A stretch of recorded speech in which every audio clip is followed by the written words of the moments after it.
In this world, ancient ruins are scattered everywhere, mysterious and dangerous places explored by bounty hunters. Among them all, the strongest right now is Cray, a man who stands at the very top of the hierarchy. There's no one even close to reaching his level. And now Cray is a young man living in the capital, where a large recruitment drive is being organized by one of the biggest clans. Cray sneaks into the line, and a girl named Ruta starts talking about her problems, saying that she can't go on alone in a treasure vault, so she decided to join a group. Suddenly, one of the boys in line starts mocking Ruta, saying that a woman like her couldn't get through the White Wolf's lair being at level 3. She gets angry at the man's comments, whose name is Greg, and they both start to get angry with each other. Cray obviously doesn't want to be part of this mess, so he does his best to blend in with the wall behind him. A guard quickly arrives to break up the fight, and soon after, they enter the tavern, and Cray tells Ruta to ask him anything, as he has been to many of these meetings before. She first asked about the most flashy group, and Cray says they are the best clan, led by a blonde playboy named Ark. He is currently at level 7, and with only 5 teammates, he managed to clear a level 7 treasure vault, which means they are all very skilled. Ruta is amazed to hear this, and asks him about the empty seat next to Ark's group. And before Cray can say anything, Greg arrives and asks if she doesn't know that that seat belongs to the famous leader of the Grievers group, who founded the First Steps clan. Greg tells Ruta that the main reason there are so many people there is that the Grievers are trying to find a new member for the first time. Suddenly, a red-haired boy starts yelling at the event organizers, asking where the people from the strongest group are, because he only came for them. At that moment, a girl named Tino appears to discipline the boy, and although the guard from before tries to stop her, neither of them is willing to back down. The hunters in the tavern are eager to see a good fight, and Cray leaves with him so they don't get caught in the crossfire. Meanwhile, Tina starts to get heated when suddenly she senses a familiar presence, so she completely ignores the red-haired boy and starts looking around. Suddenly, she notices Cray and goes towards him, ignoring the redhead's attack, and her personality changes completely. She is now no longer the killing machine she was before, but a friendly and cute girl completely in love with Cray. She calls him Master and asks how long he has been there. At that moment, the blonde boy named Ark arrives and tells Cray that he is late. Without his presence, the event that is about to take place cannot continue. At that moment, everyone is shocked to learn that this pathetic man lying on the ground is the leader of the strongest clan. Apparently, Cray doesn't like being the center of attention, and his history as leader of the strongest clan began 5 years ago, when he formed a group called Grievers with his childhood friends to fulfill their dream. They went to the beginners' vaults and quickly cleaned them out. Yes, in this anime they don't call them dungeons, but vaults. And during these adventures, it was only Cray's friends who did what they wanted, all the work, and he was often unaware of what was going on, being just a weak and vulnerable being. But his friends thought he was serving as bait for the monsters on purpose. He was the only one who had no real skills, and he knew he would soon get in the way of his friends on their mission. So, he decided to leave the group for the sake of everyone. When he gathered his friends to tell them he was leaving the group, they completely ignored him and said that their group didn't have a leader. Therefore, now he should take over the position. Cray was shocked that his resignation had been turned into a promotion, but he had no choice but to move forward. Thus, he became the leader of the group that soon became the strongest in the world. Back in the present, Cray is in his seat with Ark and Chino by his side, and both are fighting for his attention. Ark then says that Cray must have arrived late on purpose to mingle with the candidates and evaluate them. Deep down, Cray wants to say that this is not true, and that he was only late because he overslept, but he obviously says nothing. Ark then asks if he has found anyone suitable to join the group. Cray's attention turns to the violent redhead from earlier. He asks the boy to introduce himself. The boy says his name is Gil, and Cray believes that if Ark's group trains him, the boy will be able to unlock his full potential. But it turns out that deep down, Cray knows he has no talent for identifying people. So, he decided to choose Gil, who seems to be a very hard-working boy. However, he has one condition that Gil must meet. Cray says that the most important thing for a hunter is strength and the determination to never give up. And so, he decides to test them to see if they are worthy of joining his clan.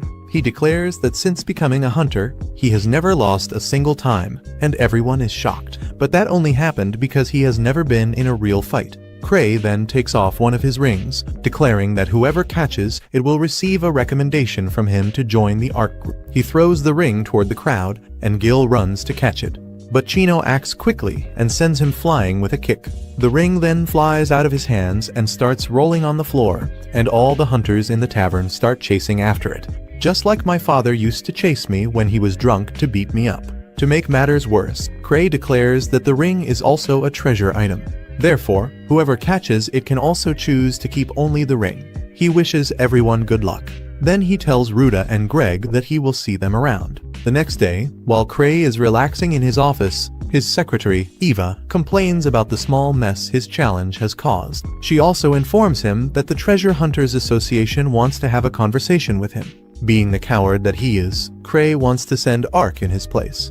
But he is no longer in town, and so Cray has no choice but to go there. As soon as he arrives at the office, he immediately kneels before the big man named Gark and begins to apologize. But Gark is not satisfied with this apology. He asks his secretary to give Cray a book with missions that no hunter wants to do because they pay very poorly or are extremely difficult. Cray begins to flip through the book to find an easy mission and pass it on to someone else. He finds a mission in a level 3 vault. The mission is to rescue some hunters, and he easily accepts it, not knowing that it is the most dangerous of all. When Cray arrives at the clan's office, he finds Atino, who is there to show him the ring she won yesterday. He then asks if she is free now, and Atino says yes, because this is the perfect moment to make her master fall in love with her. However, what she doesn't know is that he only wants her to fulfill the mission she received from Gark. When this happens, Atino disappears, but Cray uses an artifact that tracks her and learns her whereabouts. He says that the rescue mission is in the wolves' lair, and he already knows exactly who he is going to send there with Tino. He then forms a group with Ruda, Tino, Greg, and Gil to take on the mission. At that moment, we are taken to a flashback from 6 years ago, when Cray's group went to register as a group with the Treasure Hunters Association. At the time, the redhead named Luke opened the door and introduced himself as the strongest swordsman in the world. After him, the tan girl named Liz declared that she was the greatest thief. Obviously, we are talking about classes here. At that time, Cray was filled with shame and just wanted to die. But his friends continued to embarrass him even more, saying that he was the strongest in the group. Even though he was reluctant, he went to the reception desk to fill out the group's paperwork, and the receptionist asked him to choose a name and symbol for the group, as no one in his group had thought of it before. Cray entered in an attempt to be rejected by everyone. He chose the worst possible name, the Grievers, and as a symbol he chose a poorly drawn skull, and it worked, because everyone told him that the name and symbol were horrible. However, he said he would not stay in the group if they chose another name or symbol. This immediately changed his friends' tone, and they accepted his decision. They then told Cray that he had a great sense of choosing names, and that the symbol he drew was incredible, and they hadn't realized this before because they weren't as smart as him. It was at that moment that Cray realized he had no choice. He had to move on, and the Grievers group was formed. Back in the present, Cray stands before the 3 treasure hunters who still haven't gotten used to the fact that he is the strongest man in the kingdom. They ask him if he really is a level 8 hunter, nicknamed Thousand Tricks. But before Cray can say anything, Tino defends him and orders everyone to kneel. In his presence, Cray asks her to stop intimidating them. But the redhead acts arrogantly, saying that he seems too weak to be the true master. Cray ignores this and asks if everyone present is willing to help Tino explore a level 3 treasure chest. Gil refuses to take orders from Cray, and Greg starts fighting with him, asking him to show respect to a level 8 hunter. With no other options, Cray decides to remove Gil from the team. However, the boy suddenly challenges him to a fight and says he will become his subordinate if he loses. Cray accepts the challenge but tells him to fight Tino instead. The boy accepts the challenge and they head to the training room. There, Gil tells Cray that after he defeats the girl, he will challenge him. In response, Cray says that Tino is a level 4 hunter, but even though she is at the same level as Gil, she is still far superior to him. Quickly, Tino says goodbye and Gil says goodbye. Platino, drop your weapon, saying he doesn't need them, which leads Gil to throw away his sword as well. Chino advances toward Gil, and the boy can't even react. He dodges the first blow, but that was just a setup for a powerful kick that throws him against the wall. Chino, happy, says she has already defeated him, but Gil gets up and attacks her. However, Chino knocks him down again with a blow to the neck. She assumes once again that she has won the battle and heads towards Cray, eager to receive his praise. As she walks towards Cray to receive some words of encouragement, Gil lies on the ground, totally unable to believe that he is lost. He remembers how he was always the strongest boy and dreamed of becoming the most powerful swordsman. He became a treasure hunter to fulfill that dream, but soon became too strong for his group, so he decided to join the strongest group. Cray, even without knowing his story, asks him if he left his old group because of the difference in abilities. And Gil, shocked, asks how he knows that. And Cray replies that he was once in the same situation. But, unlike him, he ended up staying with the group. Cray says this, but does not reveal the most crucial part of his story, because at the time, it was his friends who didn't abandon him. And everyone ends up understanding that Cray was too strong and that he didn't abandon his friends. Suddenly, Cray touches his sword with his feet and his body is covered in flames. And Gil is stunned by this, because he hasn't been able to manifest flames at that level yet. But Cray can do it without even holding the sword. So it is at this moment that the boy accepts that Cray is a monster he cannot overcome. After that, Cray reads the details about the mission, and says that they will be going to a treasure vault to rescue some hunters. The monsters they faced there are ghosts of silver wolves, who used to live in the lair before being hunted. Later, the secretary Eva tells Cray that he shouldn't have sent Tina and those other rookies to a treasure vault, but he says that this is only a level 3 vault. As for Gil's sword, it is so easy to use that even Gil can wield it without knowing anything about it. It is at this moment that we discover that Cray is the greatest lover of relics in the world. He says that the relics found in the vaults are incredible, and that his dream is to have them all. He begins to imagine himself using Gil's sword, and wonders if he should try to buy it from him. However, Eva scolds him, saying that he already has too many relics. But he responds by saying that each relic is different, so he never gets tired of them. Suddenly, he remembers that he needs to charge his relics, so he goes to his guild's mage. And while the mage charges the relic, she and her partner tell Cray about the ghost wolf seen near the wolves' den, which destroyed a caravan that had level 3 guards. In addition, the monsters in the vault have been getting stronger recently, and even a team of level 5 treasure hunters disappeared inside it. Cray is shocked to hear all this. He immediately picks up the mission information page. He hadn't noticed the names and levels of the people he had to rescue when he accepted the mission, and he panics when he realizes that he sent level 3 people to rescue level 5 people. He comes to the conclusion that he sent everyone to their deaths, and when he tells the other two, they are also frightened, but they come to the conclusion that this is how Cray trains those with potential. After that, Cray immediately leaves the room, trying to convince himself that everything will be fine. After all, Chino is a very strong level 4, and Gil is also not to be outdone. Meanwhile, on the other side of the screen, Chino's group is already close to the treasure vault, and the atmosphere has started to become scary. And although she already knew that Cray had taken on a very difficult mission, she comforts the others, saying that Cray brought them together for some reason, which she just doesn't know. Suddenly, they are attacked by a powerful wolf monster wearing armor and carrying a weapon. Chino is terrified because she never thought the monsters there would be so powerful, but she decides to fight to fulfill the mission her master gave her. Back in Cray's office, he feels guilty for sending Tino and the others on such a dangerous mission, so he decides to go and help them himself. He pulls a book from his bookshelf to reveal a secret room where all his relics are kept. Finally, his eyes fall on a small chest containing a very special relic. When he leaves the room with everything, Eva almost mistakes him for a thief, but then she realizes that Cray just wants to help them. However, she notices a forbidden relic around his neck, but Cray hides it, saying he won't use it because it's too dangerous. He then goes to the window and tells Eva that he will be back soon.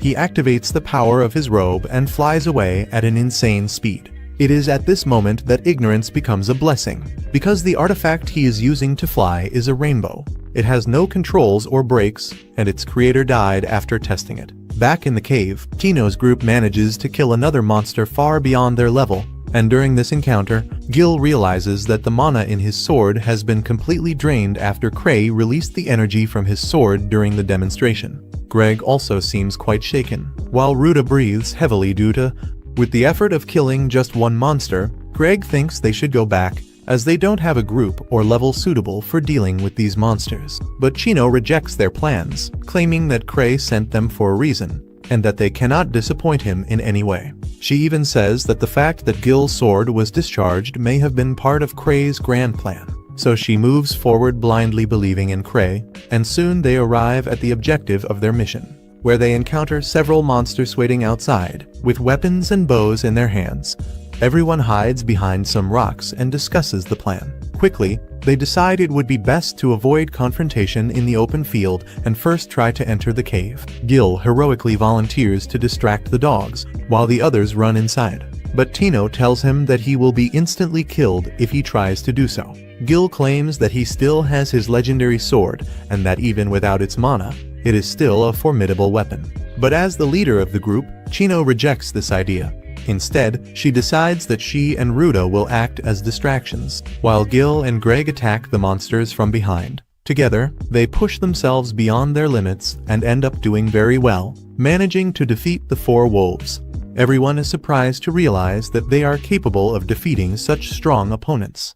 But suddenly, a few more monsters emerge from the cave, and the group immediately springs into action. While fighting, Tino observes that her team, even though it is temporary, contains people who are very strong in their own classes. And while all this was happening, Tino continues to trust Cray, thinking that he must have thought of all this beforehand, and sent them to this dungeon specifically so that they could gain more confidence. While fighting the monster, Gil remembers the time when he spoke ill of his own teammates because he thought they weren't good enough and that they couldn't keep up with him. Because of this, he left his team, but never thought about how they felt. Even though he considered them all weak, they were trying their best to keep up with him. While fighting the beast, Greg regained his balance and pushed the monster away, giving Gil the opportunity to land a big blow to the monster's chest, killing it instantly. He finally realizes how amazing it is to fight as a group, and that this time his companions are not complete idiots. Together, they advance to the next area. However, before crossing the next set of caves, Tino interrupts them, saying she senses someone's presence nearby. Greg asks if it could be the people who got lost in the cave, but Tino believes they must fight the boss monster before they can recover the injured members of the group. She says they can't grow if they only take on easy tasks, and Greg says that maybe she's right, because even after becoming a level 4 adventurer, he never advanced to higher level dungeons. Chino then says that Cray must have realized this immediately, and so he put him in this group, all so that he can face his fear and grow. She turns to the rest of her team, saying that everyone was chosen for a reason, because Cray is a god and a genius who devises the best plans. She also says that he doesn't send people on risky missions randomly. And meanwhile, outside, Cray is going crazy. He starts walking as fast as he can, and because of that, he ends up entering the dungeon like a madman. At the same time, right ahead, Tino and his group finally find the boss monster. Greg thinks this boss is too big for them, but the monster didn't ask for their opinion and just tries to hit them with his axe. They all manage to dodge the blow while running, and Chino realizes that the monster is incredibly powerful and that they need a plan to have any chance of defeating it. She notices that the boss isn't wearing a helmet and suggests that they aim for his head. She tells Gil to block the next attack, while she will try to deliver the final blow. Gil agrees to the plan without hesitation, and they all prepare to try to attack. Following the plan, Gil manages to block the attack with his sword, while Greg attacks him from behind, only to get punched in the face. Tino quickly runs towards the beast, dodging its blows. The monster tries to attack Greg again, and ends up breaking his sword. If it weren't for Tino, the monster would have killed Greg. Tino advances with the monster's axe, heading towards the creature's face. She advances with a leap, but unfortunately the monster is much faster, and ends up striking her. However, she still manages to stab the monster in the back of the neck. Fortunately, their plan works, and even though Chino is wounded, her injury can be healed with a potion. Gil and Greg are relieved to be alive, and Chino returns Greg's sword. But suddenly, she senses something and dodges a spear coming at her from the darkness. They don't understand anything, because the boss should already be dead. However, 4 boss monsters emerge from the darkness, each wielding a different weapon. And it is at this moment that even Chino admits that Cray has gone a little overboard, as one boss was enough for them. However, she doesn't want to disappoint Cray, so she stands up once again. However, she doesn't plan to fight, but to flee. Her plan is to go to a narrow cave, where the beasts couldn't chase them. But one of the monsters immediately blocks the entrance, preventing their escape. Greg and Gil suggest that the girls serve as bait, while they quickly escape through the caves. Ruta tries to argue, but Greg insists, saying that it's okay to sacrifice some so that others can survive. Chino, on the other hand, is not willing to sacrifice anyone and wonders what Cray would do in this situation. Suddenly, she remembers the magic ring he gave her. She tells everyone to support her. Then the three quickly attack the monster, while Tina uses her ring to shoot an air bullet at the enemy. She charges the attack and shoots the monster in the eyes, leaving it completely disoriented. The monster begins to struggle, while Gil tries to deliver the final blow. But unfortunately, he ends up getting crushed. And when Tina tries to help, all the other monsters are already on top of them.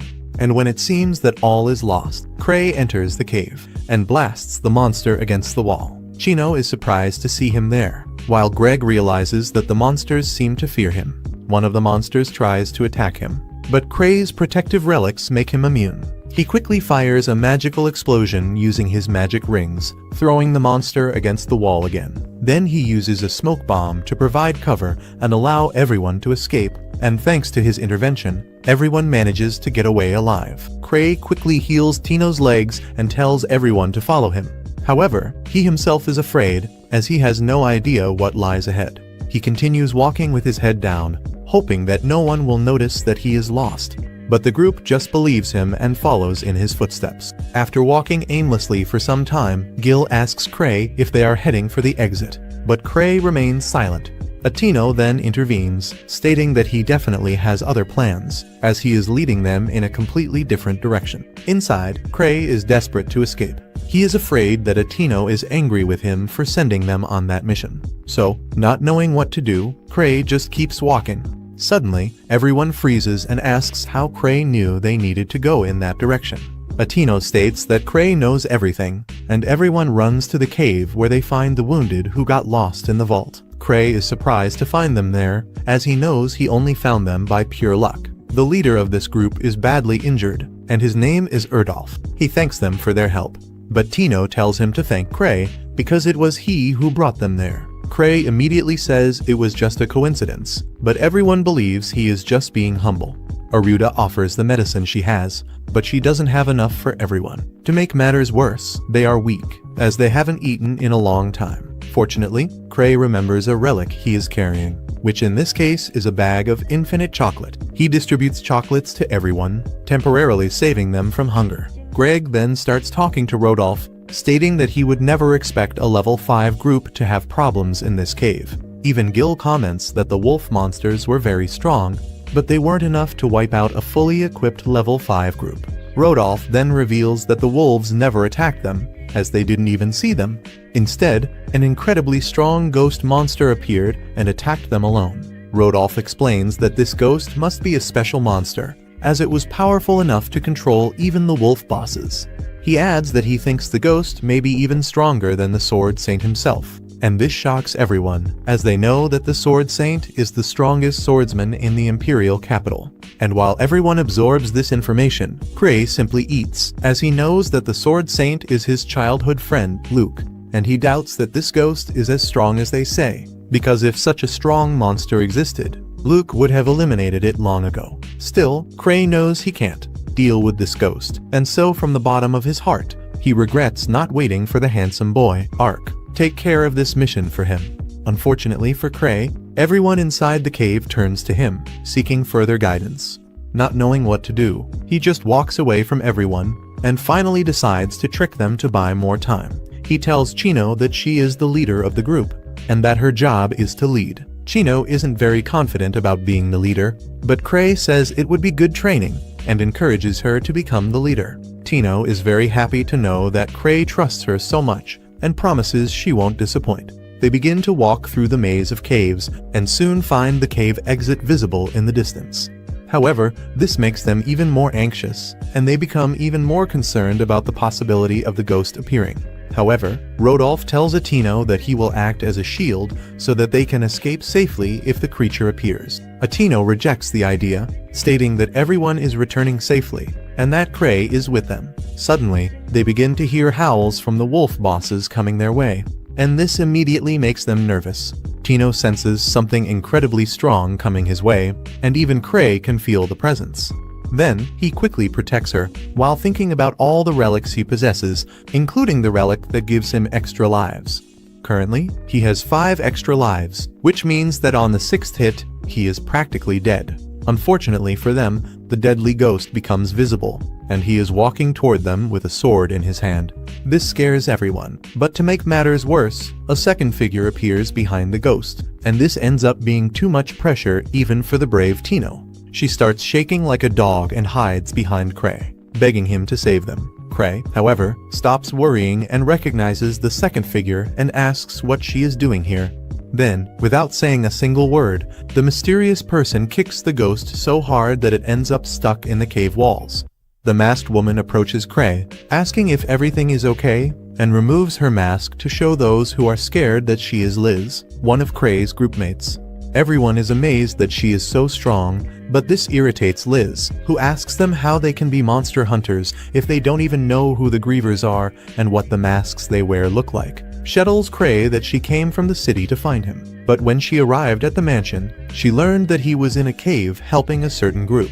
She then asks him to step aside, as she now needs to talk to his student. She immediately goes to Tino, who was hiding behind Cray. Alice begins to humiliate the girl, saying she can't believe Tino is so useless. She complains about Tino, saying she is a stupid girl for not being able to survive such an easy cave. She also complains about the fact that Tino keeps asking Cray for help. Gil thinks this is too much and tries to stop her, but he receives the hardest kick of his life and is also thrown against the wall. Liz then continues to scold Tino until she falls completely to the ground. Unfortunately, Liz has no plans to stop complaining, and Cray is too cowardly to intervene. He waits until Tino gets on all fours and apologizes for her failures. At that moment, he thinks this is too much and finally intervenes, telling Liz that Tino did an excellent job during her mission, all thanks to her excellent training. It is at that moment, Liz completely changes her personality and becomes a sweet girl who asks Cray if she did a good job or not. Cray praises her, saying she is amazing, and she is happy. Suddenly, they realize that the ghost has reappeared from the wall, and behind it is a giant wolf carrying a gun. This angers Liz, who puts her mask back on, and when the wolf tries to shoot her, she moves so fast that time slows down, and she catches all the bullets with ease. Then she jumps towards the beast and kills it with a single kick to the head. She now turns her attention to the ghost who was preparing to attack her. She grabs the sword with her bare hands and knees the ghost in the air and then punches him into the ground. Poor Tino starts crying, and although Cray feels bad for her, he knows he shouldn't get involved, because he doesn't want to be mistreated by Liz. In the end, the ghost finally dies after Liz punches him in the head.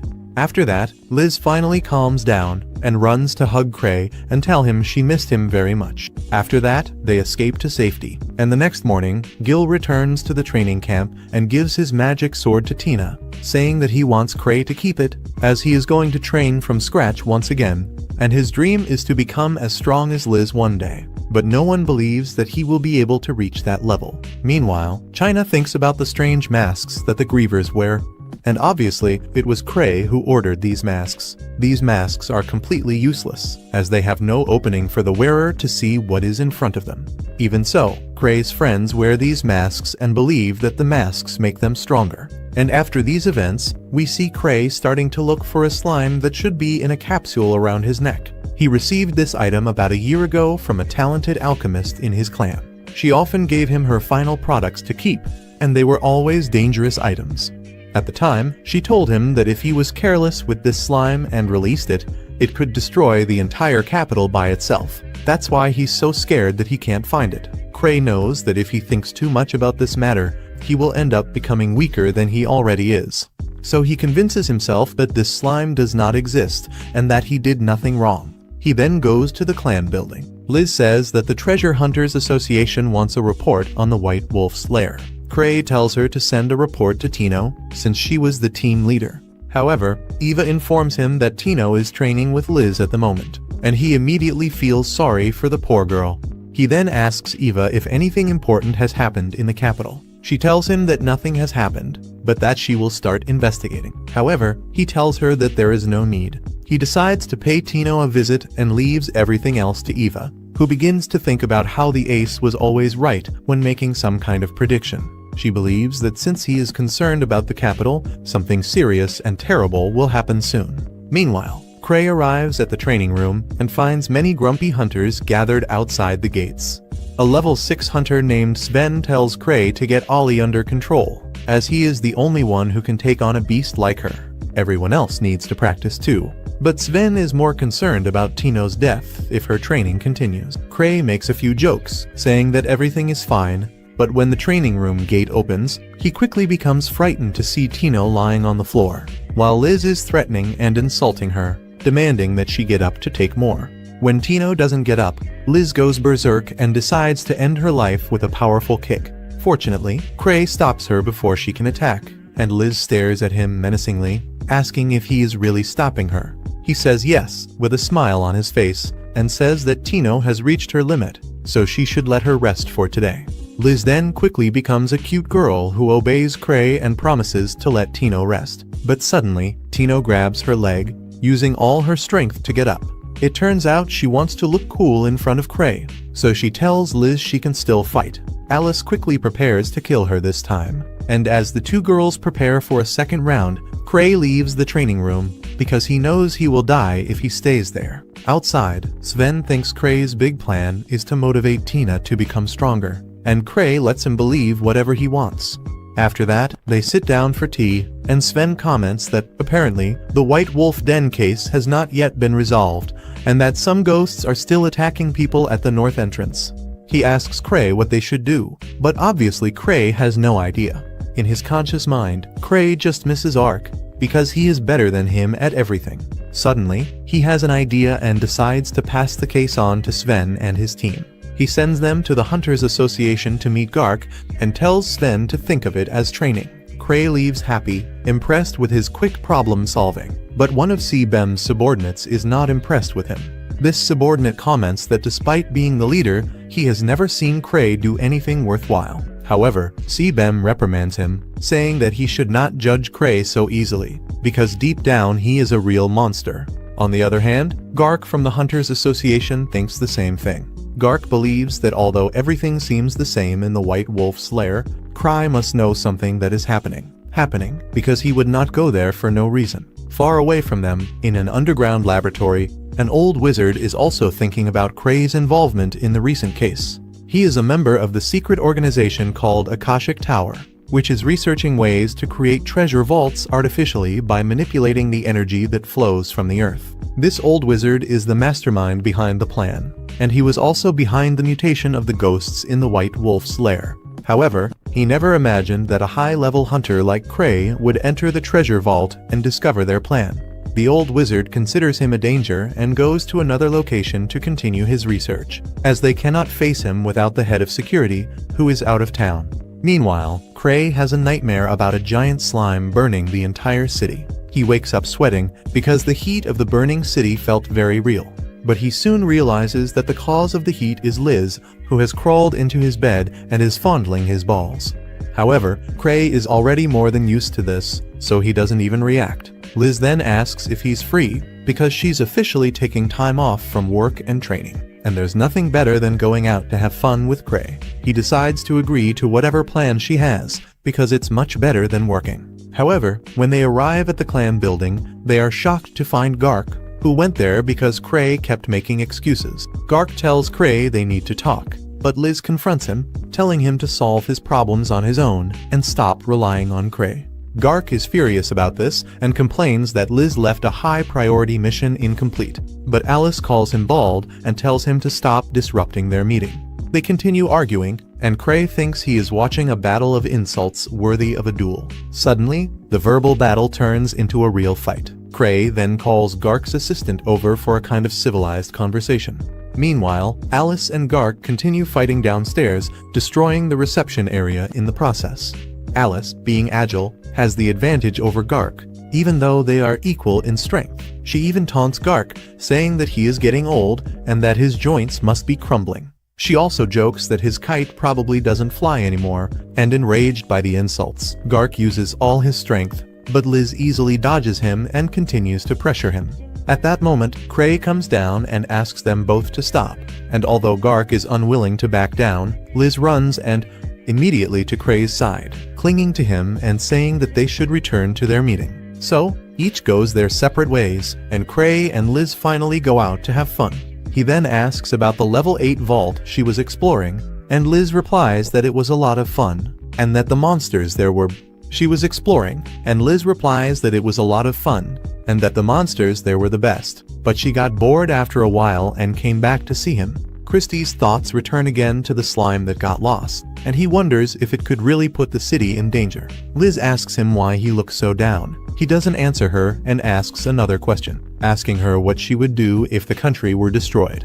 Without even thinking, Alice replies that she would flee to a tropical island, and thus she would enjoy her long vacation. Cray is surprised by her positive and carefree attitude, and he comes to the conclusion that he should learn more from his childhood friend. Suddenly, Alice throws her bag at Cray and sets off to defeat a random man on the street. Cray panics and asks what she is doing, and Alice says that this man was stalking her. He says she is being paranoid and asks her to let him go.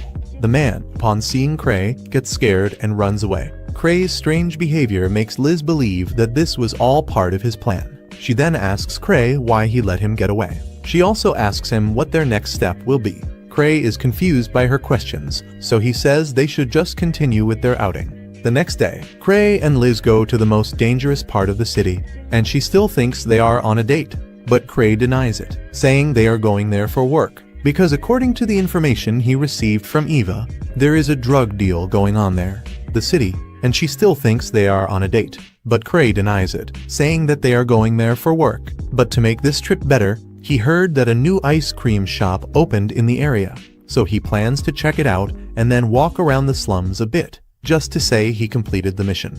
But before that, he wants to visit the ice cream shop first, and Alice gets very excited. However, the shop owner is not excited at all. It turns out that the shop owner is the same man Alice had caught before, and whom Cray let escape. He fears that Cray let him escape on purpose, and that he has now returned to capture him. This man is currently using the ice cream shop as a front for an Acacia Tower research base, and he plans to close the shop immediately.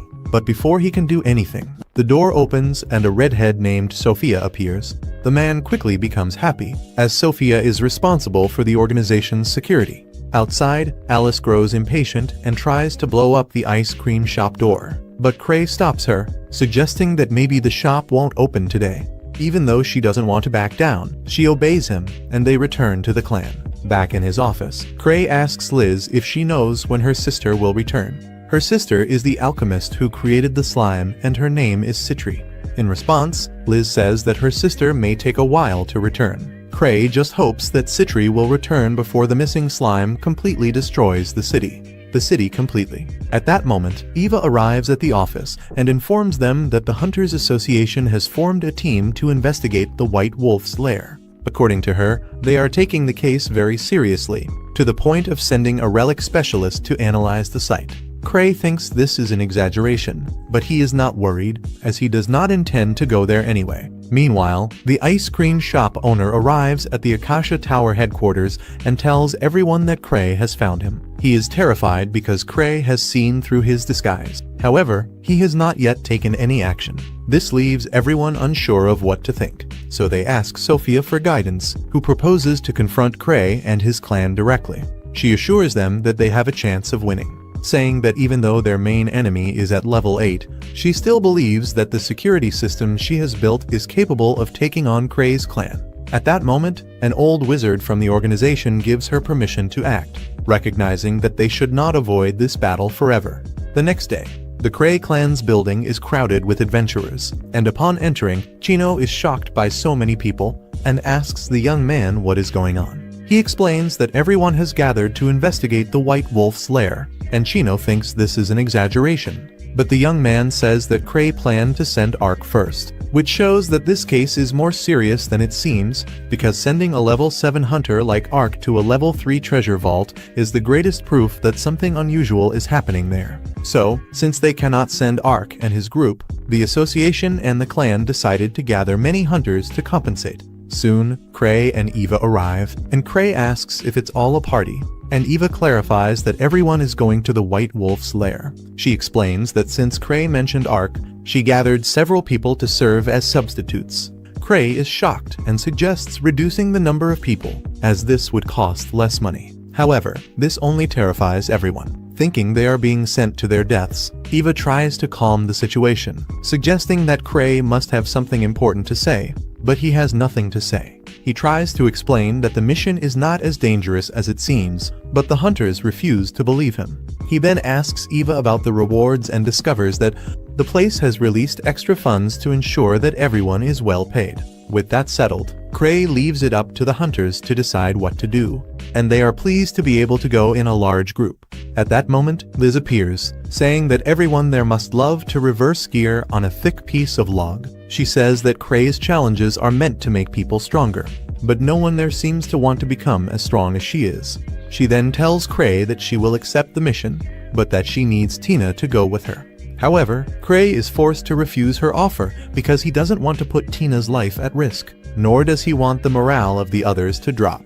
He warns that everyone present will go on the mission, so Eva suggests that he take command of the group. Cray is surprised to hear this, and all the adventurers feel relieved, thinking that their safety is now guaranteed. Cray, realizing that he can no longer back down, simply promises to help them. However, he will arrive in the middle of the mission. Until he arrives, Sven, who is already in the White Wolf's lair, must take command. Before they leave, Cray warns one of the hunters to be careful of the slimes. The man doesn't understand anything and thinks Cray is just mocking him. So, the group of hunters advances toward the vault, unaware that they are actually heading to one of the secret bases of the Tower of Akasha.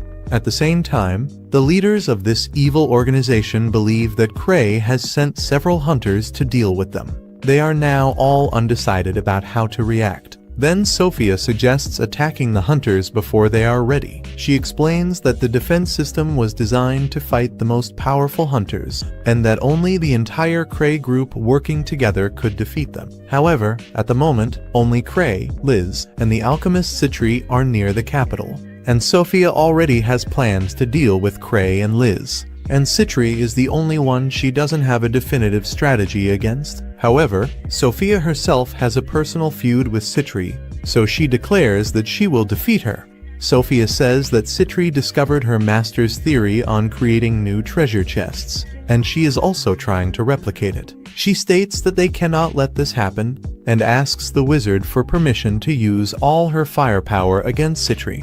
The wizard grants permission and appoints her as commander of the tower's forces for this battle. Meanwhile, Sven and his group have found nothing unusual. But Sven believes that Cray sent them there for some special reason. Suddenly, he receives a call. He asks his teammate to blow the emergency whistle, alerting all the other hunters.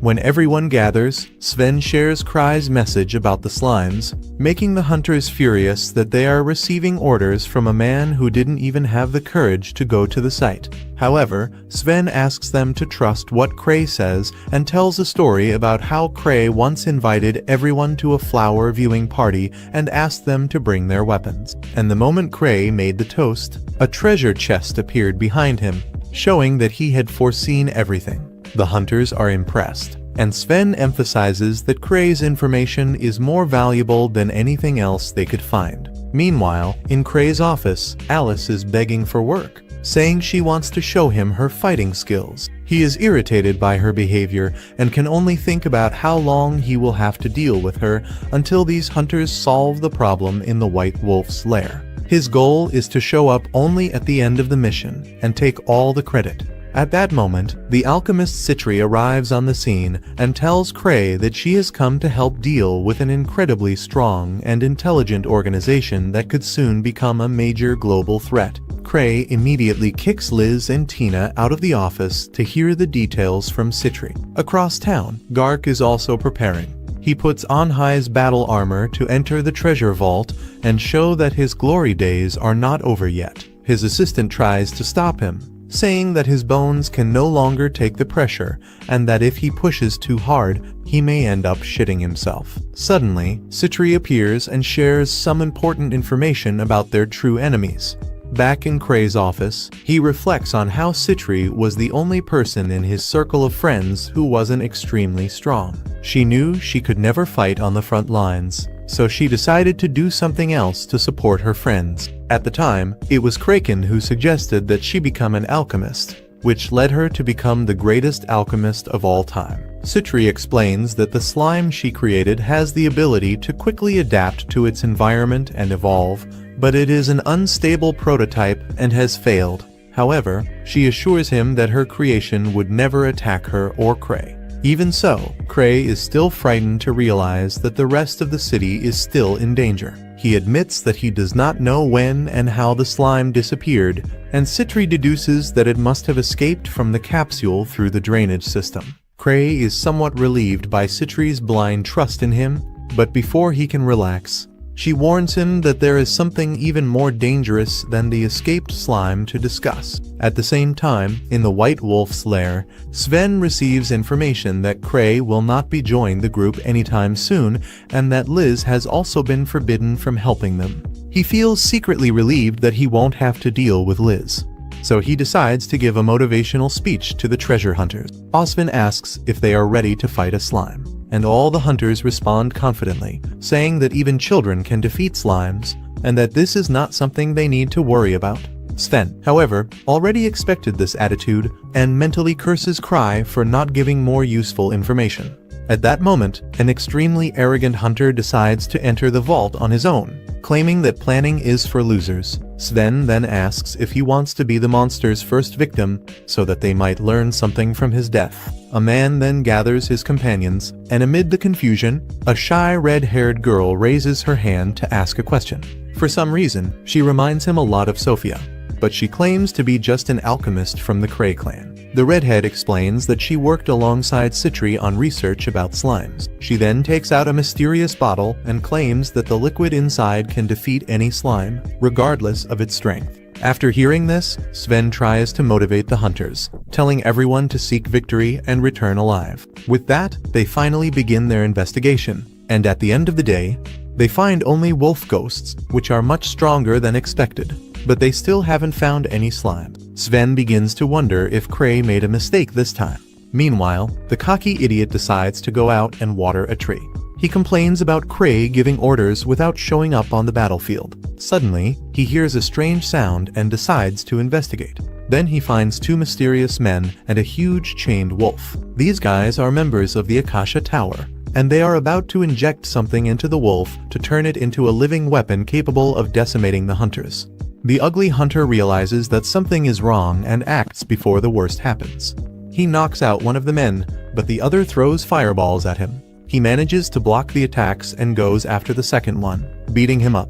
Meanwhile, the first man injects the serum into the wolf, which begins to melt on the outside, becoming something even more dangerous. The two men then declare that the wolf will now seek mana to strengthen itself. The creature absorbs the energy of the two wizards in seconds, becoming a monstrous threat. The ugly hunter whistles to alert the others, and Sven immediately organizes everyone outside the forest. Soon after, the ugly hunter appears seriously injured. Monstrous creature. The hunter whistles to alert the others, and Sven immediately organizes everyone outside the forest. Now a grotesque mixture of a ghost wolf and a slime. Sven shoots arrows to try to immobilize it, but he is unsuccessful. The mages attack with fire and ice, but they also do nothing. Sven and the healer rush to help the wounded hunter, who explains that he saw two men injecting something into the wolf, and that after that it turned into this hideous thing. The monster advances, unaffected by the attacks, and Sven decides to try physical combat, firing a series of arrows at it. But still, he has no results. He realizes that neither magic nor ordinary attacks work and warns the hunters to buy time and keep their distance. Sven then goes to the red-haired alchemist and asks for the bottle with the anti-slime product. She then explains that if the slime touches this product, it will self-destruct. Sven quickly comes up with a plan and places the bottle on the ground, luring the slime to it. When it falls on the bottle, the liquid reacts violently, causing several explosions in the monster's body. Everyone begins to think that the fight is over, but the slime absorbs the explosions and survives. Sven realizes that this plan didn't work because this monster isn't just slime. but something much more complex. It is at this moment that an ally comments that Cray never said the enemy was ordinary slime, but rather something similar to slime. Sven becomes even more irritated and immediately curses Cray. At that moment, Citri arrives on the scene to help. She says she begged Cray to let her participate in the mission in the White Wolf's lair. She then explains that the slime cannot be hurt because its mana is forming a natural barrier. Despite this, Citri, as an alchemist, is fascinated by this monster. To her, it is a unique being, and she quickly analyzes how it was created. While dodging the monster's attacks, she discovers that it is hunting people with high mana concentration to regenerate itself. Feeling sorry for this creature, which she considers a failed experiment, she decides to kill it quickly.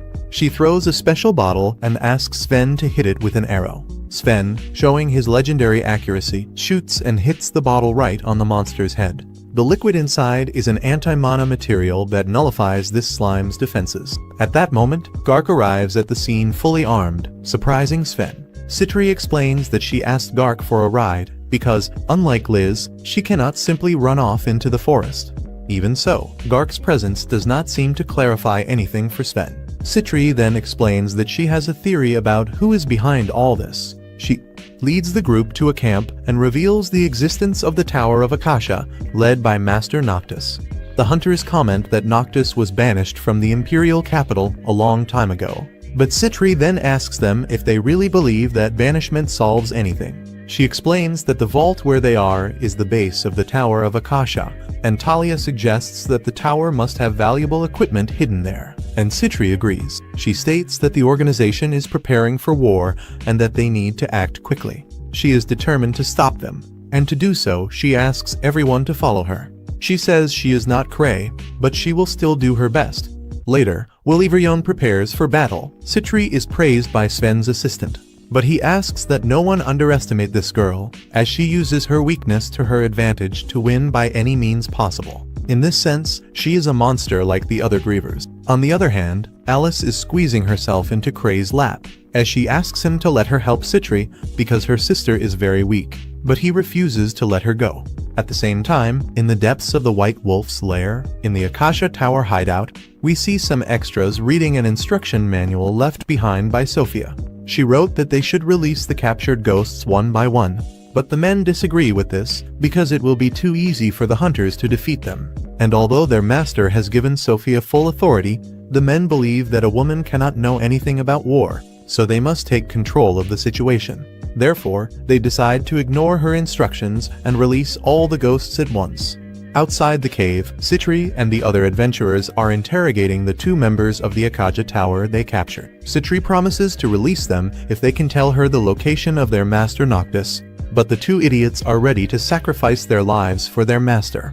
However, this was just a mean question from Citri, as she only wanted to confirm that Noctis was indeed the mastermind behind the entire operation. She tells the two prisoners that she can make them talk the easy way or the hard way. They refuse to talk, so she takes a truth serum to use on them, saying that for now, this will be the easy way. The men say that manipulating the minds of others is against the law, but Citri doesn't seem to care about that, and even Garqui sides with her. In the end, she assures everyone that she was just playing mind games and that her truth serum is just juice. She drinks it all and suddenly, a thunderous roar shakes the camp. Everyone goes outside and find a giant wolf slime coming toward them. This time, the creature is red and faster than the previous one. Citri then says that they will need to analyze the barriers around the creature in order to destroy it, and to do that, she needs them to buy her some time. And despite being terrified, the people do as she says, and the monster quickly blows her shield to smithereens. Citri then orders the wizards to attack the creature from all sides, and thus she discovers that the creature's magical barrier makes it immune to combat attacks with the monster, hand to hand. So she wonders how they can deal with this when suddenly a blue wolf slime appears, and everyone panics and thinks they should retreat immediately. But Citri says she didn't know that the Akasha Tower had idiots in charge, since they were supposed to be an organization of researchers. She tells everyone to stop attacking and retreat to a safe place, and when they do so, the two monsters face each other. They then begin fighting. Citri explains that slime wolves go after enemies with the most mana, which causes them to attack their own teammates. Soon, more slime wolves appear and start fighting each other, and the two prisoners are shocked to see their powerful weapon fail. Back at the base, Noctis lectures the idiots who made this mistake, because the idiots didn't stop being stupid, even after seeing the first two monsters fighting each other. Sophia contacts contact with them via a communication device and tells them that they can't do anything against the monsters right now. However, she tells everyone that the situation outside has changed, because Citri and Gark have joined the hunters. Noctis panics when he hears Gark's name, but Sophia says they still have a good chance of winning. She says retreating is not an option, because the hunters have two of their men as prisoners, and even if they don't say anything, Citri will discover the location of their base sooner or later. She says they must lure the enemy and then destroy them with a master trump card. First, she plans to use a very strong beast to overwhelm the hunters. But since that beast is still being trained, someone needs to take control of it. She tells the idiot named Flick, who messed up the last task, that this is his chance to redeem himself for his sins and show his full potential. Flick is provoked by her words and swears before Noctis that he will lure the hunters to their base. Back at the treasure hunter's base, Talia watches Citri busy at work and begins to think about how Citri has always been a genius who had no competition. She was extremely motivated and hardworking, and Talia always felt insecure about being in her shadow. Suddenly, Sven approaches her and pulls her out of her thoughts.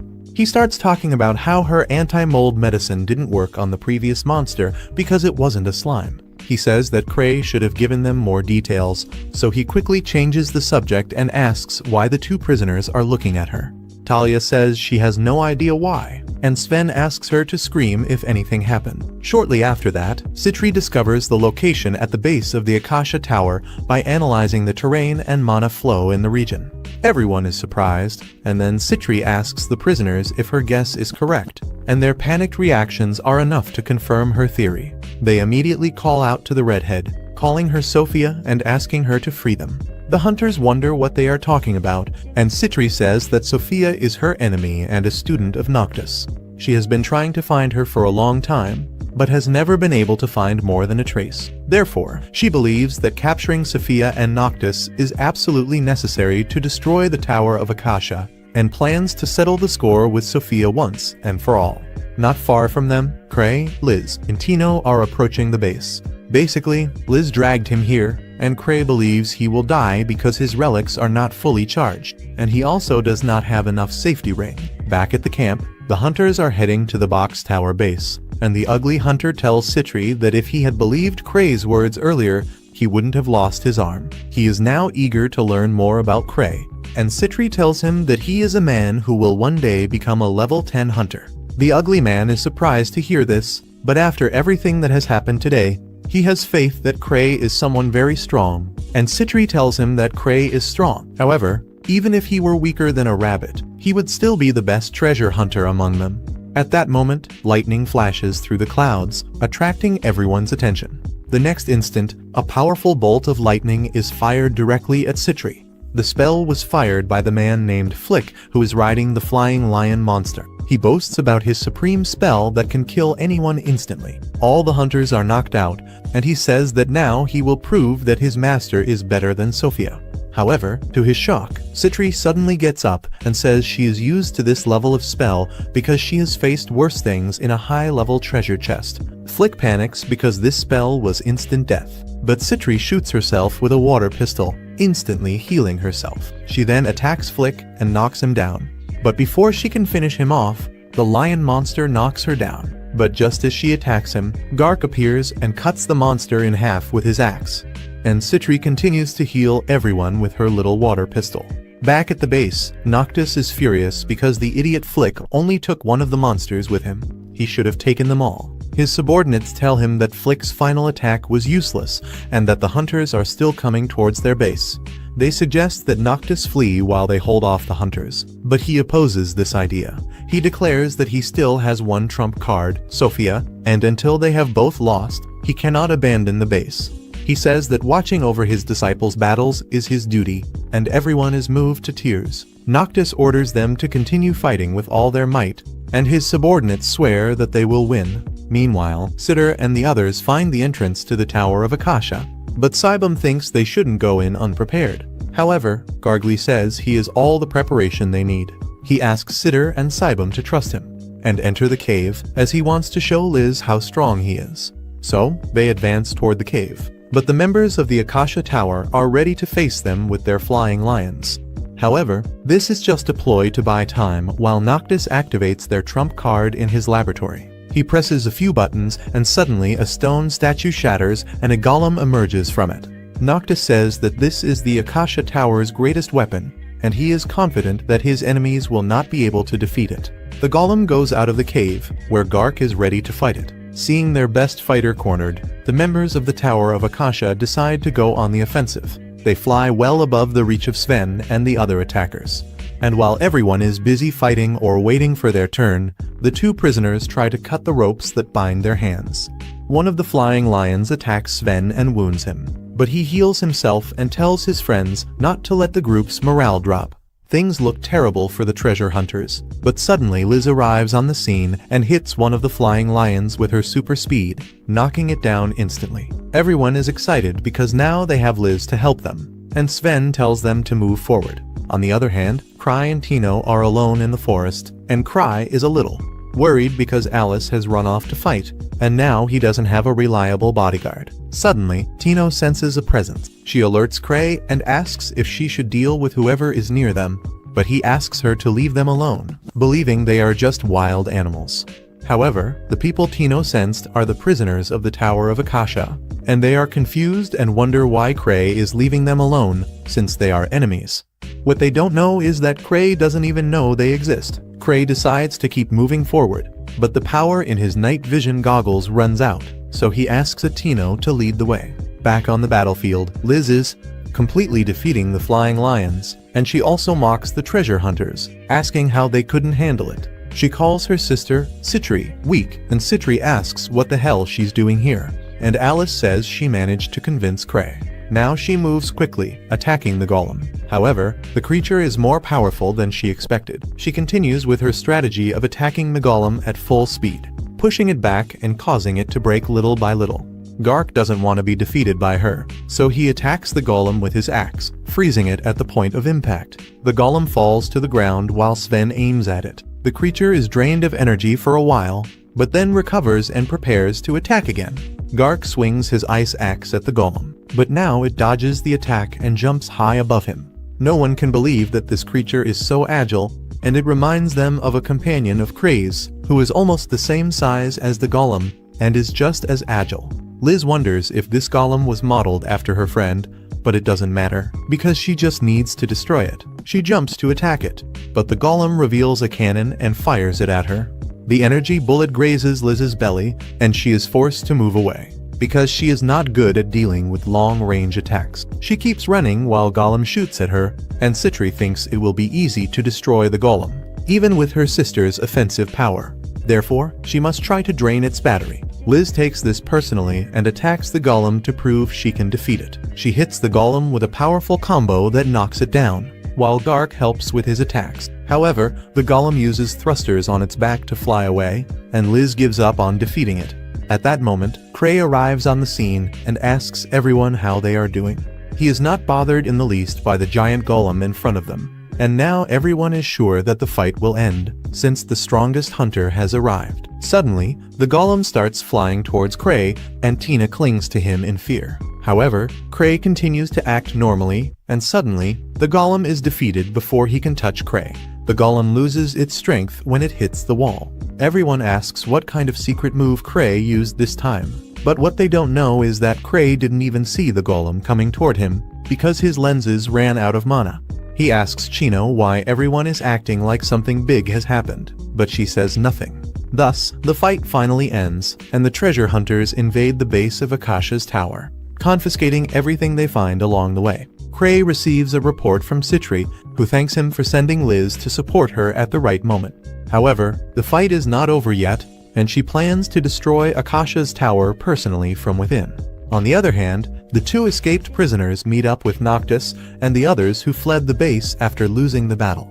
The two men are certain that the alchemist Rui is among the treasure hunters. It is Sophia, and they tell Noctis that she has infiltrated the enemy base, so she may be able to do something for them. However, Noctis no longer has the courage to fight Cray, as he cannot imagine what will happen next. He decides to leave the Empire and asks his men to call Sophia back.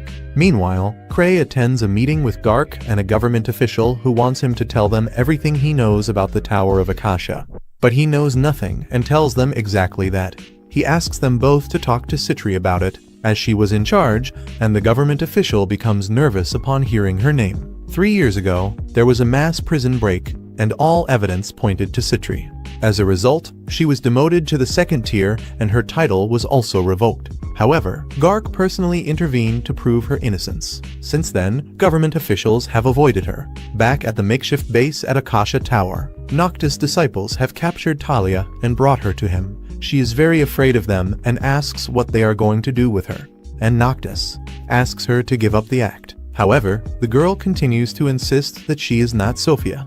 And when a flying lion appears hostile towards her, Noctis realizes that she is telling the truth. At that moment, the real Sophia appears with a bottle of wine, and everyone is surprised. Sophia, however, does not react even after seeing her doppelganger, and tells Noctis that they look identical. But there is a noticeable difference between them. Suddenly, she takes off her wig and cloak to reveal that she is actually Citri, and everyone panics. Noctis asks how she dares to cosplay as Sophia, and Citridles him that she herself is the Sophia he knows. Everyone is shocked to hear this, and only now realize that Citri has been manipulating them from the beginning. She tells them that this is not true, and that she joined the Akasha Tower because she was very impressed with the work Noctis had done. She still greatly respects his curiosity and thirst for knowledge, and helped him with all her heart because she really wanted to see the results of his research. However, she tells Noctis that now they need to stop this. She tells him that the reason Cray let his men go, despite catching them and taking no action against them until the end, was because he was warning her to stop this and come back to him. She assures Noctis that she didn't say anything, but Cray has the power to see through lies. She says she set up a whole stage so they could test their research against high-level hunters, and the tests went very well. However, when Golem attacked Cray last night, she quickly intervened to stop him, as she didn't want Golem to be destroyed. She tells everyone that the research has been confiscated and that they will all be arrested, but she will keep the research going. And since the person named Sophia never existed, she will never be found, and all the blame will fall on Noctis. Citri then goes to her assistant, saying that her unique red hair stood out in the crowd, so she borrowed her appearance. The girl starts crying and breaks down. And then the disciples of the Tower of Akasha try to attack her. But Citri commands the flying lion to help her, and everyone backs away. Noctis, however, uses a powerful fire attack that kills the lion. But Citri is unharmed, because she prepared for this. She also found the slime that Cray had lost, and it absorbed the attack to protect her. Suddenly, the slime begins to eat the lion's body, while Citri explains that this is her best work, as this slime can grow constantly by eating mana. Noctis panics upon hearing this, because it means that the slime has the potential to devour the entire earth. And Citri says she just wanted to test its performance against a powerful wizard like him. Suddenly, her disciples activate a smoke bomb and tell him to run away, while they hold off the slime. However, when Noctis is running away, he bumps into someone very muscular at the door and falls down the stairs. Noctis is terrified when he sees him. Then Citri appears, saying that she wanted to become stronger to match the rest of her friends. But creating golems is time-consuming and expensive, so she decided to create a pet chimera. To do this, she broke into a high-security prison and used all the escaped criminals as raw material to make this chimera. Noctis realizes that he is facing the most cruel person he has ever met, and Citri puts on her mask and says that he will become excellent raw material for her. The chimera kills the old man, and everyone else is arrested after Citri erases their memories. She also erases her assistant's memories and reveals to Cray that everything ended very well. She says she will be more careful when handling the materials next time. But he doesn't quite understand what she is talking about, and just agrees with everything. Shortly after that, Cray and Citri meet with Gark and government representatives to discuss the items confiscated from the Akasha Tower base. Cray says he would like to keep the Akasha Tower golem, as well as those other pieces of junk. The government officials are shocked, and although they understand why Cray is asking for the golem, They ask why he wants the other dangerous things. Cray doesn't have very good hearing, so he simply replies that he wants everything, and everyone begins to worry about his mental health. In the end, the officials agree to deal with everything except the golem. Citri then thanks Cray for negotiating on her behalf, and immediately goes to fetch the fearsome flying lions. Meanwhile, Gark approaches Cray with troubling news. He reports that a group of treasure hunters, led by a famous level 7 hunter, has recently arrived in the capital. Their leader is named Arnold, but Cray does not know who he is. Gark then laughs and says that Arnold is someone who killed a dragon. He pats Cray on the back and asks him not to cause trouble with Arnold. And since Cray is very weak, this simple pat was strong enough to destroy one of his safety rings. After that, Gark leaves, and Cray notices a poster for the big relic auction that will take place soon. Cray really wants to attend the event, as it usually has the best and rarest relics. But unfortunately, he doesn't have much money in the bank. He begins to wonder if he should borrow money from Sitter, even though he has never paid back the money he borrowed from her. At that moment, a receptionist approaches him and introduces herself as Chloe, Gark's niece. She comments that her uncle seemed to be in a good mood at that moment. Then Cray says that they were talking about a new guy. He mispronounces Arnold's name completely. Citri arrives at that moment, and she leaves accompanied by Cray, passing by Arnold's group and his other treasure hunters on the way. When they reach a private room, Citri reveals a cute baby, a very powerful creature that she has trained not to harm her or even Cray. The baby jumps on Cray to play with him, but even the simple touches of this creature are strong enough to break Cray's security rings. Fortunately, Citri takes it away before Cray loses all his security rings. Cray then stops worrying about this creature. After all, he needs to carry his relics. However, he discovers that the mage of the group could not return home because they are facing a very strong boss monster in the dungeon. Fortunately, at that moment, Citri gives him a special relic that can save a spell for emergencies. Cray already has one of these, but Citri asks him to keep this relic and perhaps use it on the ring finger of his left hand. After that, she gives Cray a massage on Cray. When Cray tells her that his relics are out of mana, she asks him to leave everything to her. Citri gathers all the treasure hunters and tells them that today they will have special training in magic cultivation techniques created especially by Cray. She warns them that it will be difficult training, but that those who complete it will become magicians of the same level as Lu. Everyone is shocked to hear this, but since Citri said that Cray invented this method, they believe her. Suddenly, two elves stand up, wanting to test these new methods. Chris belittles Cray, telling him to greet his sister properly, as she is much better than him at everything. But Lapis asks Cray to behave, but even she doesn't have a very positive opinion of Cray. He knows that elves live long lives and have exceptional talents when it comes to magic, so they despise anyone who isn't a great wizard. Lapis asks Citri if she is sure that this training can turn anyone into a mage like Lucia, whom even the elves respect. Citri replies that she is, and explains that Lucia became strong through similar training. Suddenly, a mage from Sven's group named Mary volunteers to be the first, even though she is very nervous about the training. However, the training ends up being a little disappointing, as she only has to charge Cray's relics, which is very difficult, because the ring never gets fully charged, no matter how much mana Mary pours into it. Citri tells her to keep going, and after much effort, Mary finally charges the ring.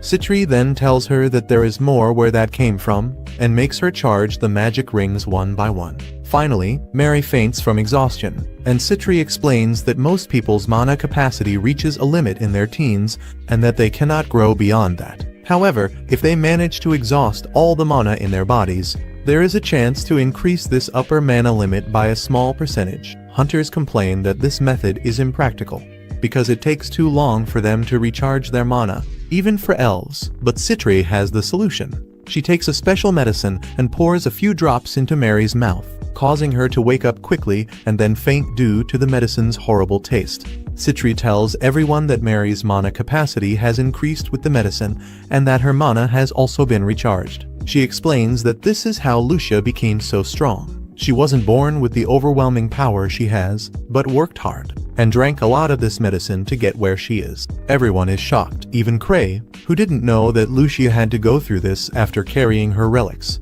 After that, Citri begins to provoke the elves, asking if they are not capable of doing what Lucia did. despite being a race that prides itself on its magic. So, the elves accept the challenge, and Citri calls her chimera, with a bag containing all of Cray's relics.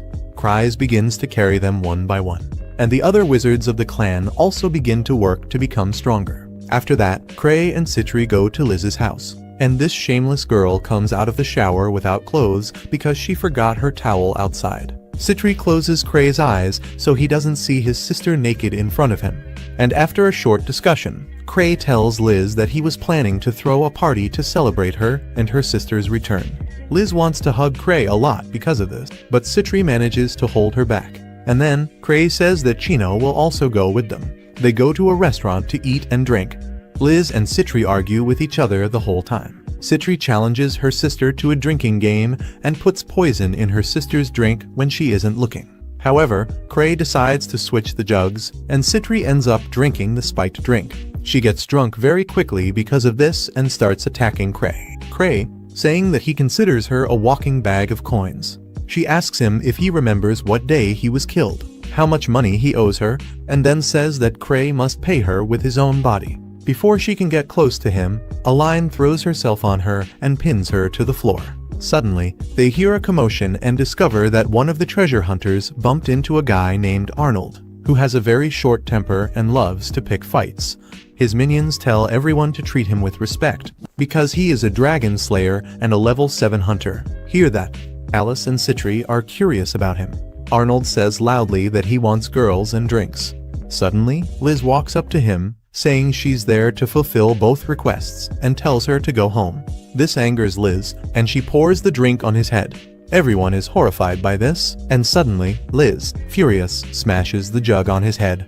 She calls him weak and unworthy of being an S rank. Arnold can't even react, until Cray arrives and takes Liz away, apologizing to Arnold, saying she is drunk. The next day, Eva tells Cray more about the hunter Liz attacked yesterday, and says that their group was clearly at fault for attacking without provocation. She says they should apologize to Arnold and his group, because he did indeed defeat a lightning dragon, and they should not make him an enemy. Cray hopes that Liz's blow was strong enough to make him forget what happened, but Eva asks him to arrange a meeting with Arnold and ask Gark to act as a mediator. And speaking of Arnold and the lightning dragon, Cray suddenly says that the dragon would surely taste divine if grilled properly. Eva is shocked to hear this, as the entire body of a dragon can be used as a precious ingredient, and no one in their right mind would dare to eat it. Cray tells her that Citri once prepared a dragon steak for him, and that it tasted very good. He reflects on how good lightning dragons must taste, and then asks Eva not to take him seriously, because he is just craving meat. On the other hand, Arnold's minions are angry about the treatment at the bar, but Arnold is forced to admit that Liz is really very strong, but he doesn't want to let the matter go so easily, so he takes his team to the guild. The receptionist there asks if they are here to file a complaint, as she has heard that they were assaulted at the bar. A man with a strange hairstyle tells her that they are not here to file a complaint, but to find out the name of the girl who attacked their boss. At that moment, Gark arrives and tells Arnold that the girl he is looking for is named Liz, and her nickname is Suffocating Shadow, a very peculiar name that was given to her because of the speed and silence of her movements. Arnold asks him who the hell he is, and Gark introduces himself. He says he knew Arnold's group would be arriving in town soon, and that he had already warned Liz's guardian, but apparently he forgot. This makes Arnold's minions even more furious that someone forgot their boss. And then, Gark says they must have seen Cray at the bar. He says that despite his laid-back attitude, Cray is actually a level 8 treasure hunter, affectionately nicknamed Thousand Tricks. The minions are terrified to hear this, but Gark calms them down, saying that Cray does not tolerate bullying. As long as they don't do anything wrong, he will probably keep Liz under his control. Then he says that Cray actually sent them a message and takes a small note out of his pocket. The note says that a lightning dragon must be very delicious, and that Arnold should bring him some of the dragon's meat. After delivering the message, Gark leaves. But now Arnold is furious. He interprets the message as an insult and a challenge, and tells his men to prepare for a fight. Meanwhile, in his office, Cray tells Eva that his debt to Citri has reached 10 digits, and she panics upon hearing this. Cray waits for her to calm down, and says that Citri has suggested 2 solutions. The first solution is to send her to jail, which will erase the debt issue. But Cray obviously can't do that. The second solution is for him to accept her as his fiancée, as this would be a family expense and would not incur further debt. Cray then jokes that perhaps marriage is the only way to erase her debt, but then asks even not to be angry, promising that he will pay everything. She tells him that if he doesn't accumulate more debt, he will be able to pay Citri with the income he receives from his group, but that will be difficult, as the big auction is coming up. At the same time, Arnold's minions are trying to find information about Cray, but all they can find out is that he has the ability to see the future, and that he doesn't even go on missions anymore because they are too boring for him. They return to base and tell Arnold, who says that this is all nonsense, and that people have made these things up because they don't know the truth. However, he can't deny these rumors because Cray is a level 8 hunter, so he thinks Cray must be a strategist who achieved this rank by commanding his group. Arnold doesn't think Cray is weak, but he is confident that he can't match a level 7 fighter like himself. Meanwhile, Cray tries to forget his debt by enjoying the sun, when suddenly, Tino jumps onto his balcony. Because she thought he was smiling at her, she asks what she can do for him, and Cray jokingly says that he needs money. She is discouraged to hear this, but still offers to lend him some money from her savings. Cray says he won't accept anything from her because he has a 10-digit debt to Citri. Chino is shocked to hear this, but when Cray tells her that the debt can simply disappear if he marries Citri, she immediately coughs up blood, believing that Citri is trying to monopolize him. Cray tells her that it was just a joke and says that they can take a walk to lighten the mood. On the way, Tino suggests that he go to some high-level vault and find some relics that will earn him a lot of money, but Cray doesn't want to die trying. At the same time, Arnold and his group are looking for the clan's building and are shocked to see Cray alone in front of them. Cray remembers them from the bar, and the men prepare to attack him. Tino tells them to go to the basement, where they find Cray alone in front of them. Cray remembers them from the bar, and the men prepare to attack him. Tino tells them to go to the basement, where they find Cray alone in front of them. Tino tells them to go ahead, but they ask her to step aside because they have nothing against her. Suddenly, Cray apologizes to the group for what they did and says he is ready to surrender if they want. But unfortunately, Tino can't allow that to happen. But Cray silences her, saying that they really shouldn't fight here. Tino then tells the group that Cray doesn't want to fight them because he's worried about accidentally killing weak people like them. Cray tells her to stop, but she doesn't, and continues to insult Arnold's team, which makes them all very angry. And Arnold ends up rejecting Cray's offer to end things peacefully. And then Cray says that if they are going to fight anyway, they should do it the right way. He goes to the middle of the main street and gets everyone's attention, hoping that some of his clanmates will show up, but there are none around. One of the men tells him to stop wasting time, and Cray tells him to be patient, calling him by a random name, and the man is shocked, because apparently he said his real name. He asks Cray how he knew that, and Arnold tells his companion to stop falling into the enemy's trap. He confronts Cray, saying he knows he reached level 8 because of luck and the power of his friends, and reveals that he knows he is very weak on his own. Tino is offended by this. She tells Arnold that she will not let anyone speak ill of her master.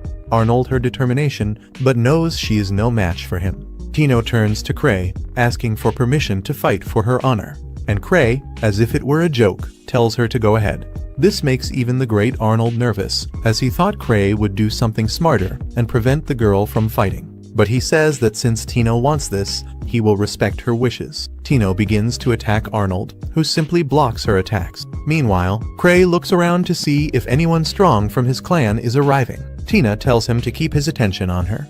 Then Cray starts cheering her on, saying that she will surely win if she tries hard. This makes Arnold furious, and he knocks Tina to the ground, and then asks Cray who he thinks he is.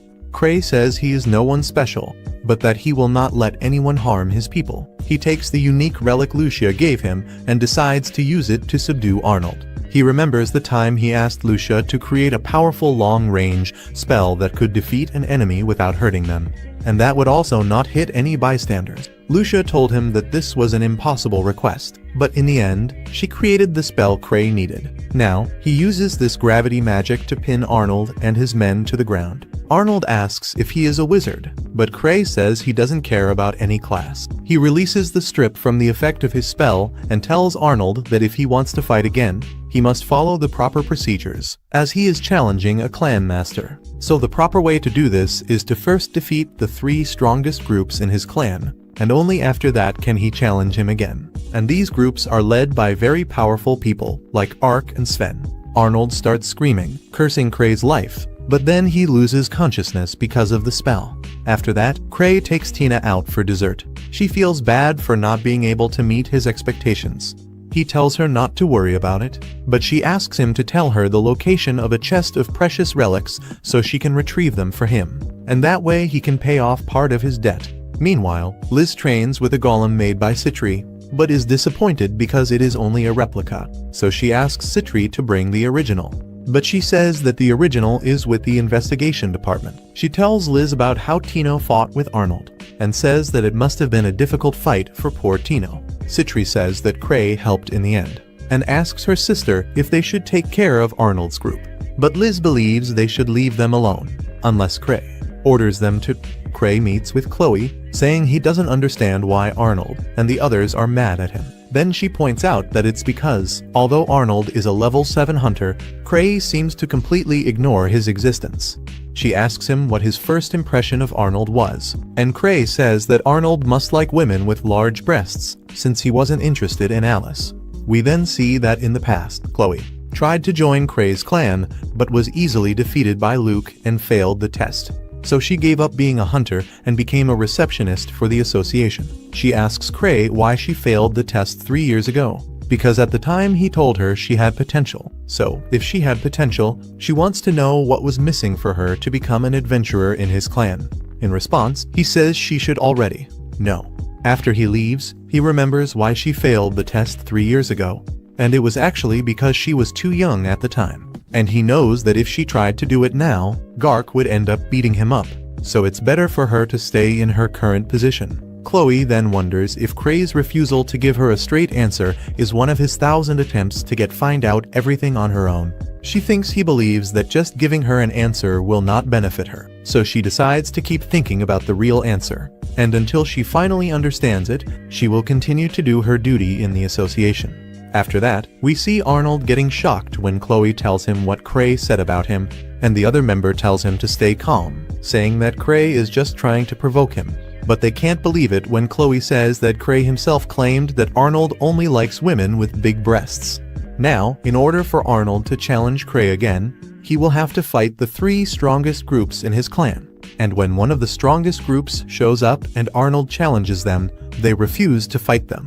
This makes Arnold very angry. His companions tell him not to act rashly, saying that an auction will soon take place where they can obtain new equipment, and that perhaps they will be able to sell the relic that was rejected in their homeland. Meanwhile, Cray and Chino go to a man named Matties to show him a relic that Chino found. He mentions that it is an external relic, saying that it is probably an item from a high-level magical tool organization. This makes Cray very excited. He is curious about its effect, but Matties says that he cannot activate it without knowing what it does, so he will need to keep it for a while. He says he is very busy with many appraisal requests since the auction is about to begin. Cray wants to see the relics, so while he is busy talking to Tino, he allows Cray to take a look at them. Matties tells Tino to take care of herself, saying that she reminds him of his granddaughter and that she should rely on her friends if anything happens.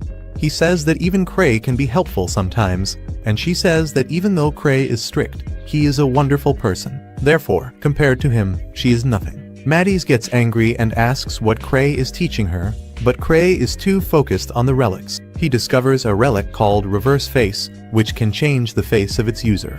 Unfortunately, the relic similar to the one he had was destroyed by Liz, so he wants another one so he can go out without worry. Unfortunately, at that moment, Matties tells him to leave, saying he has a lot of work to do. But Cray tells him to contact the owner of this relic, because he wants to deal with it directly. After that, Tino asks Cray how he will get the money, and he says that a relic like that is not sold in stores because it can be used for crimes, so he cannot pass up this opportunity. On the way, they come across a carriage with a noble coat of arms. Tina mentions that it is the coat of arms of a very important noble family, but she is confused about what they are doing there, since nobles hate hunters. They see a girl named Eclair meeting with Ark, who says he wanted to see where Ark spends his time. She says she hates hunters, but that she likes Ark very much because he has great dignity. She sees Cray looking at her, so she asks him to stop looking, which makes Tina angry, but Cray quickly holds her back. Cray introduces himself to Eclair, and she says her father told her about him, but seeing him in person, she can't sense any strength in him, so she can't believe that Cray is of a higher level than her love, Ark. She asks if he bought his status with money, and asks him why he doesn't try to defend himself. He then says that he is always careful with his behavior, as he was taught to have good manners. After she leaves, Cray asks Ark if he has money.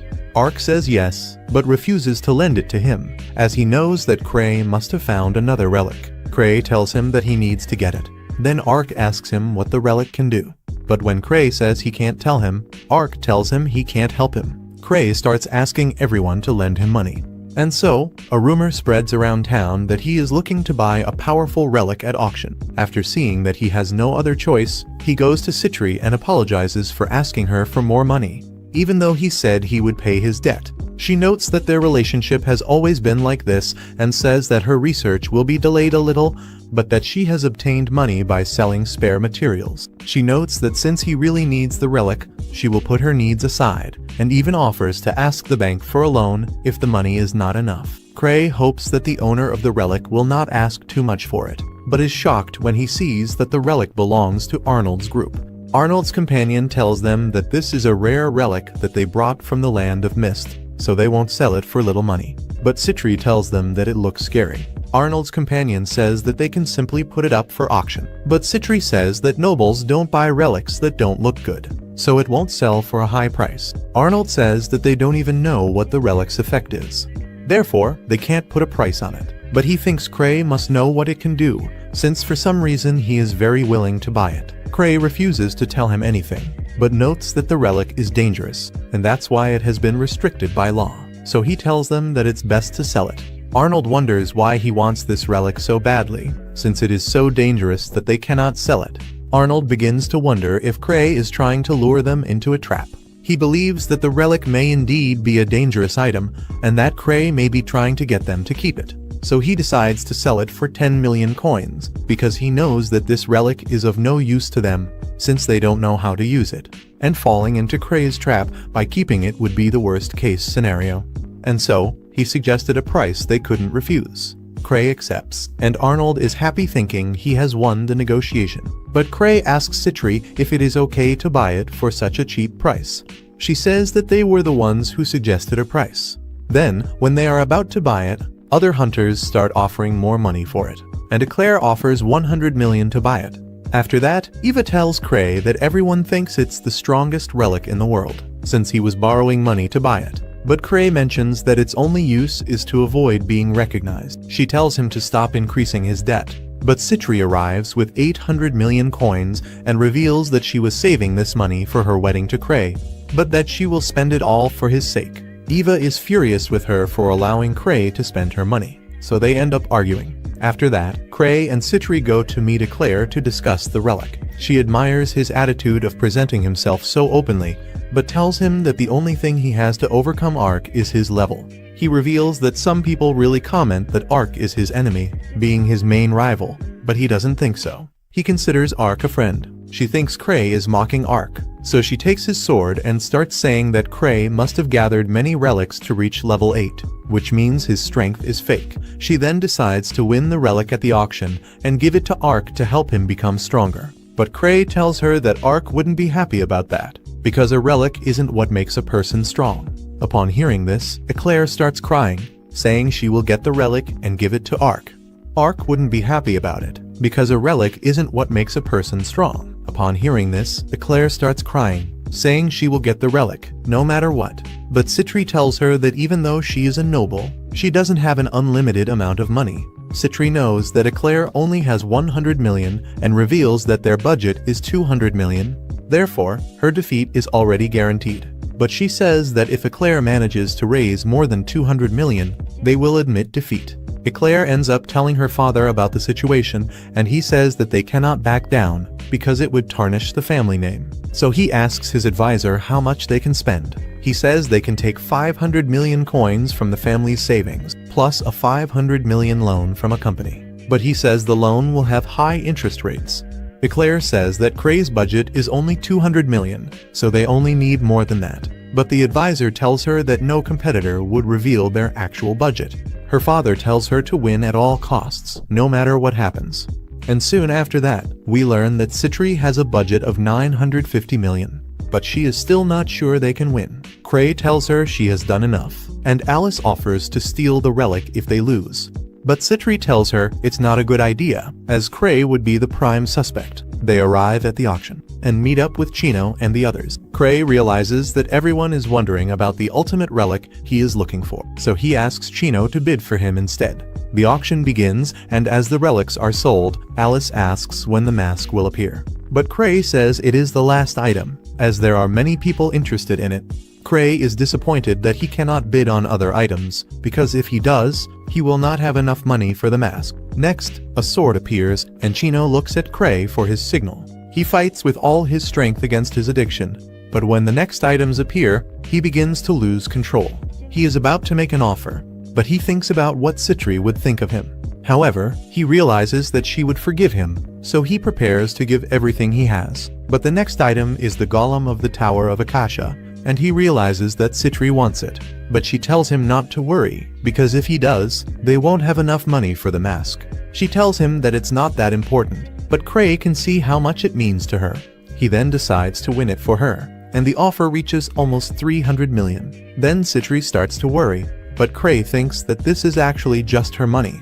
The bid reaches 500 million, but Cray continues to bid and offers all of his 950 million budget, but is still outbid. The golem ends up being sold for 1 billion, and we see that Cray won thanks to his trump card, which in this case was a check made out to Lucia. He wonders if it was right to use all of his sister's savings, and after winning, he talks to Tino, and Gilbert asks him what he did. He will do it with the mask, but he says he has already achieved his goal, and even decides to leave. So, the auction for the mask begins, and he remembers Eclair saying she would give the mask to Ark. Then he realizes he can still get it. So he meets Ark the next day, and orders him to go see Eclair, informing him that the relic she won is dangerous. Ark's companion says that Cray is being very vague, and Ark asks him if he will need to use his weapon. Cray says it would be best not to take it. And then, we see Eclair depressed, telling her father that she won an auction. But the advisor says that Cray left early, so he didn't care that much about this relic. They comment on how much money Cray spent on that golem, so they know that Cray simply let them win. She is frightened when she looks at the mask,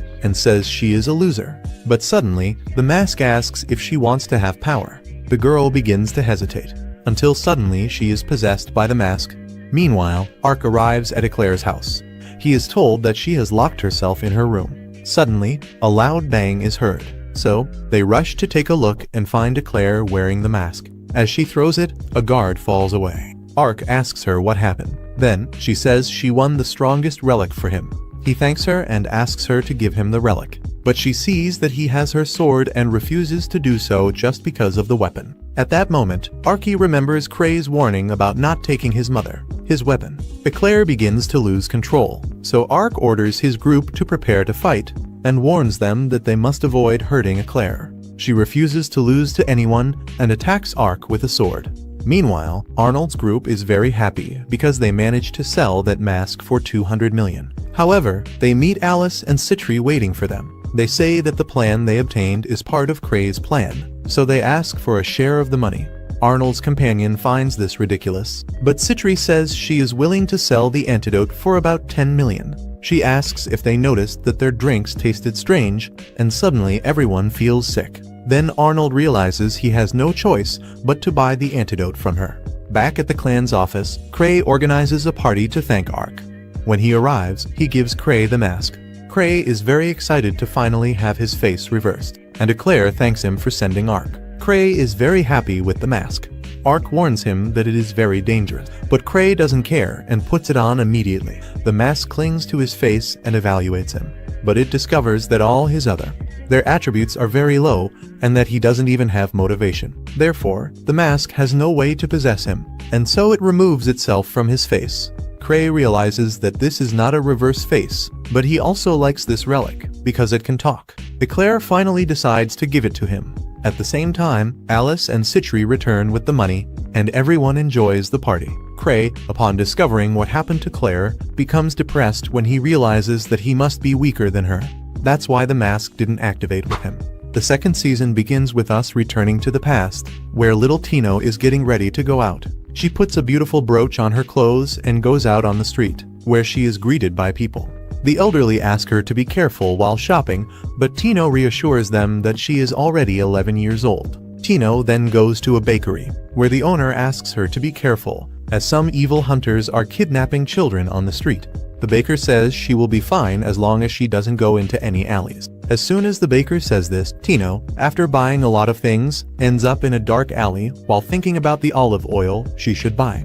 When she turns around, she comes face to face with a man who accuses her of hurting him. She backs away when she sees the man, but bumps into another man who claims that the girl broke his bones, but they are always waiting at the end of each part of the alley. After she gets tired of running away, the skinny guy compliments her legs, saying she'll make good money, and his fat buddy starts to get excited. Tino asks anyone for help, and at that moment Cray bumps into them. Fortunately, Cray was with his group, and they quickly introduce themselves as the Morning Souls. The kidnappers realize that they are the newbies who have been causing a stir in the capital. They get angry and ask if they are trying to steal their prey, but at that moment Luke punches the big guy and throws him away. Luke apologizes because the impact of his blow also affected Skinny, and out of nowhere, the human's hair turns into an afro.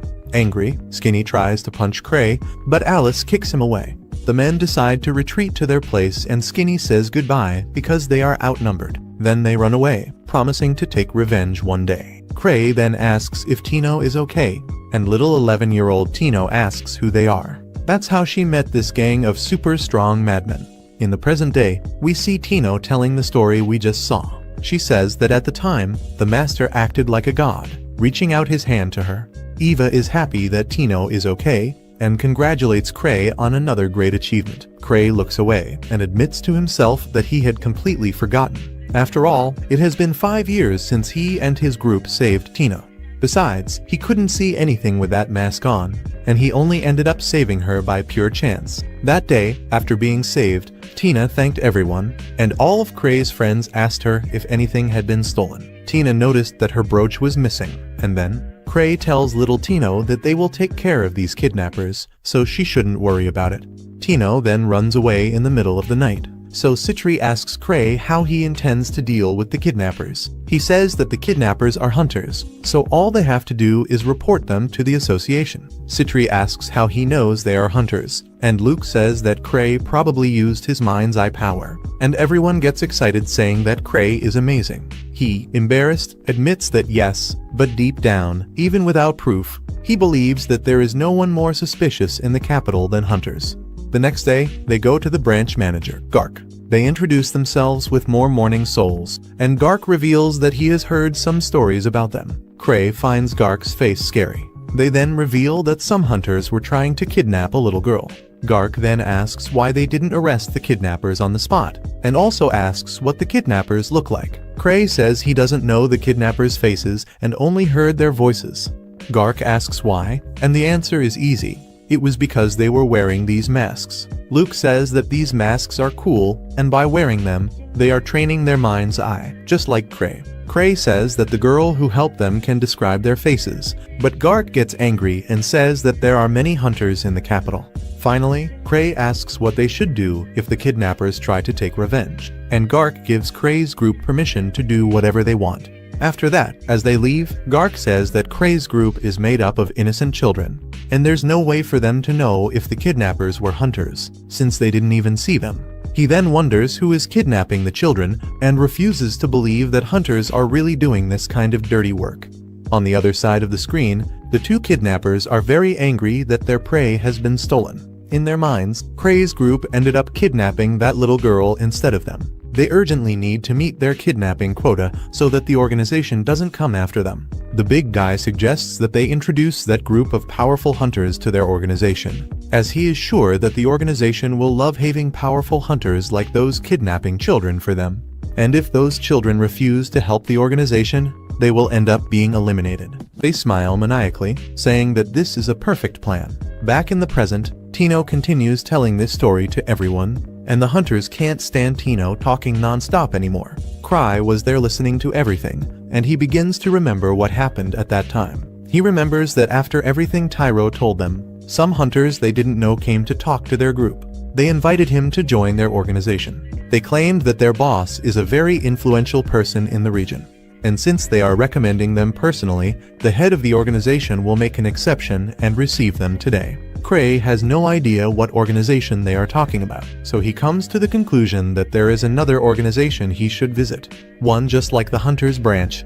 He believes it is best to hear what they have to say right away. At the time, Cray did not notice that these were the same kidnappers that his group had kicked out, so he agreed to follow them. Along the way, the kidnappers asked what they had done with their prey. Cray believes they are talking about the monster they recently defeated in the treasure vault, so he says that the merchandise was damaged, so he discarded it immediately. The kidnappers were frightened and called Cray's group ruthless. When Cray's group arrived at the kidnappers' lair, the entire siege had already been set up to destroy them if they refused to join them. They were greeted by a fat man and placed in a room full of weapons. Lucy realized something was wrong and asked Cray why he had agreed to follow those kidnappers. Everyone in the group realized this, except Cray. They asked Cray when they would be able to start beating everyone up, and Cray asked them to wait a little longer. Suddenly, a door opened and Dello, the leader of the organization, appeared. He offers them a good deal, saying he will pay them well for their services, but he wants exclusivity for the organization. Crepedium. A little time to think, and then the leader of the organization offers to show them their best merchandise. In another room, Cray's group is surrounded by men hiding their identities. Then, the leader of the organization shows them a cell full of children and says that these are the best goods. Right after that, he invites Cray to join him. In response, Cray asks what will happen if he refuses, and then, the fattest man in the organization shoots Luke in the head. Luke falls to the ground, and Cray prepares to say that this is too much, and that he refuses the organization's offer. But now it's too late, because in the blink of an eye, Luke has cut off the arms of both enemies. The leader of the organization tries to understand how Luke is still alive, but he was not harmed by the shot because the special masks that Cray made were so expensive that they had no money left, even though they were a high-ranking group. Everyone confirmed that they are poor at the moment, but they have no regrets, because their leader always makes the best decisions. They then turn on the kidnappers, and in a matter of seconds, everyone is defeated. And while the kidnappers were beaten and blown up, Cray tried to convince himself that everything was fine, as Gark promised to take responsibility. Suddenly, he finds a brooch on the ground, and the next day, he reads the news that a group of missing people have returned home unharmed. Citri then says that they were summoned by the Hunters Association, and on the way there, while they were talking, Chino appears in front of them and Cray hands her the brooch he believes is hers. Chino thanks them and says she is very happy to have met them. At the time, she took a photo with Cray's group, and now she can't even imagine where she would be if she hadn't met them all back then. Now she is very happy to have met them. In addition, today marks 5 years since they met. Chino reveals to Cray that her dream is to one day join their group. She will continue to undergo grueling training without giving up, so that one day she will become a stronger person. When Tino leaves, Cray thinks about taking Tino to some other abandoned ruins, because that way she might find another relic for him to use. Some time passes, and we see Cray accompanied by Citri and Tino. They intend to explore a ruin together. However, after a brief analysis, Cray and Citri realize that this ruin is empty. Cray apologizes to Citri for bringing her along for nothing, but she looks around and says that this place also has sand rabbits, so Cray needs an escort. Cray reflects to himself that even he could beat one of these in a one-on-one fight. And Chino looks into the bottom of the hole and says that maybe they'll find something if they investigate the bottom of this hole. He asks her not to exaggerate, and then Tira jumps into the hole. When she leaves, Citri reveals that this hole was dug by the golem he bought for her at the auction, and the entrance to a hidden base was disguised as a simple sand rabbit nest. and since Cray is there, she invites him to take a look. Suddenly, a strange man appears saying Eureka several times. It turns out that he has discovered something special about this rabbit hole, and when Cray asks who he is, he introduces himself as a representative of the Sand Rabbit Research Laboratory. The strange creature explains that his group is unknown, and says he has come to do fieldwork. He says he has made an incredible discovery and asks if they want to know. While Cray thinks about how to respond, Tina is digging a hole in the ground with her own hands. On the other side of the screen, the man with a sand rabbit in his hand shows his discovery. He believes that rabbits have created a futuristic civilization underground and says that rabbits are intelligent, but pretend to be dumb. As he speaks, Citri yawns. Then, the man reveals that this place is the capital of sand rabbits. Citri obviously doesn't believe this nonsense, since earth rabbits are not underground creatures. The man then says he will show the results of his research by making a great stew with this rabbit. Suddenly, Tina appears running away from a giant rabbit, and the creature Citri created emerges from the ground in a bizarre way. The crazy man looks at the giant rabbit and says that it is probably the famous king of rabbits, a creature he calls Arena Rex. He then closes his armor and says he is very happy to be a rabbit researcher. Cray looks at the rabbit and says he didn't know they could get so big, and with a smile on her face, Citri says it's normal, since sand rabbits are monsters. Tino runs desperately, while blaming Cray for putting her in yet another surprise challenge. Back at the guild, an attendant tells Cray that he has received a letter from those nobles involving the cursed mask. He tells his attendant to open the letter and respond with a standard reply and reject any work or invitations, because as she can see, he is too busy playing with these dolls. The woman says he has nothing on his schedule, and Cray says he needs to keep his schedule free. He reveals that he is trying hard to keep his schedule that way. The woman looks at the dolls and asks if Cray has gotten a new relic. He denies it and says it's just a relic that Maddie's has finally finished evaluating. This relic can create and control an illusion within a 250 centimeter radius around the bracelet. Relics like this are rare, and he creates an illusion imitating the face of his attendant. She is startled and asks him not to do that. Cray really liked the relic, so he wants to thank Chino properly for finding it for him. Meanwhile, Citri went to Liz in an abandoned store. Liz is torturing some men, and none of them have revealed anything about who hired them. She even used Citri's colored water, and even so, none of them revealed anything. Citri says that these red hunters just need payment to do dirty work. They probably don't even know who they're working for. Liz asks what she does with these people, and Citri reveals that she wants some people to carry out her experiments. However, she creates magicians. Alice asks if she can dispose of them, which scares the men. However, Citri says she can use them, since they are used to doing dirty work. Citri then bends down and kindly asks if any of them want to work for her. Alice comments that working for Citri is a way to become a man. It's worse than dying, and since the men didn't say anything, Liz hit them some more. When night falls, we see Tino complaining about the giant rabbit challenge. Cray apologizes and says he will reward her with what he won, with one of his relics. At that moment, Liz opens the door and says that Tino is very weak, so Cray should give her something to make her a little stronger. Citri agrees with this, saying that something that increases her physical abilities should help Tino a lot. Tino tries to refuse because she doesn't want to depend on a relic, but Liz fights with her for running away from a sand rabbit. Cray decides to test some relics on her. He has a special one that greatly increases physical abilities, so he takes the cursed mask that caused great chaos. Tino is afraid, but Cray reminds her that the noblewoman became strong enough to face a group of high-ranking hunters. Tino promises to try hard and get stronger naturally, but then Liz holds her down and Cray lets the mask fit her face while poor Tino screams that it's disgusting.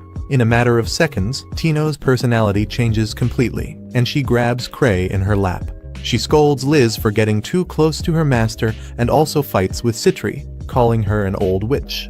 She says that neither of them are good enough for their master and tells them both to get lost. This angers the two girls, and Cray comments that Tino has gone crazy.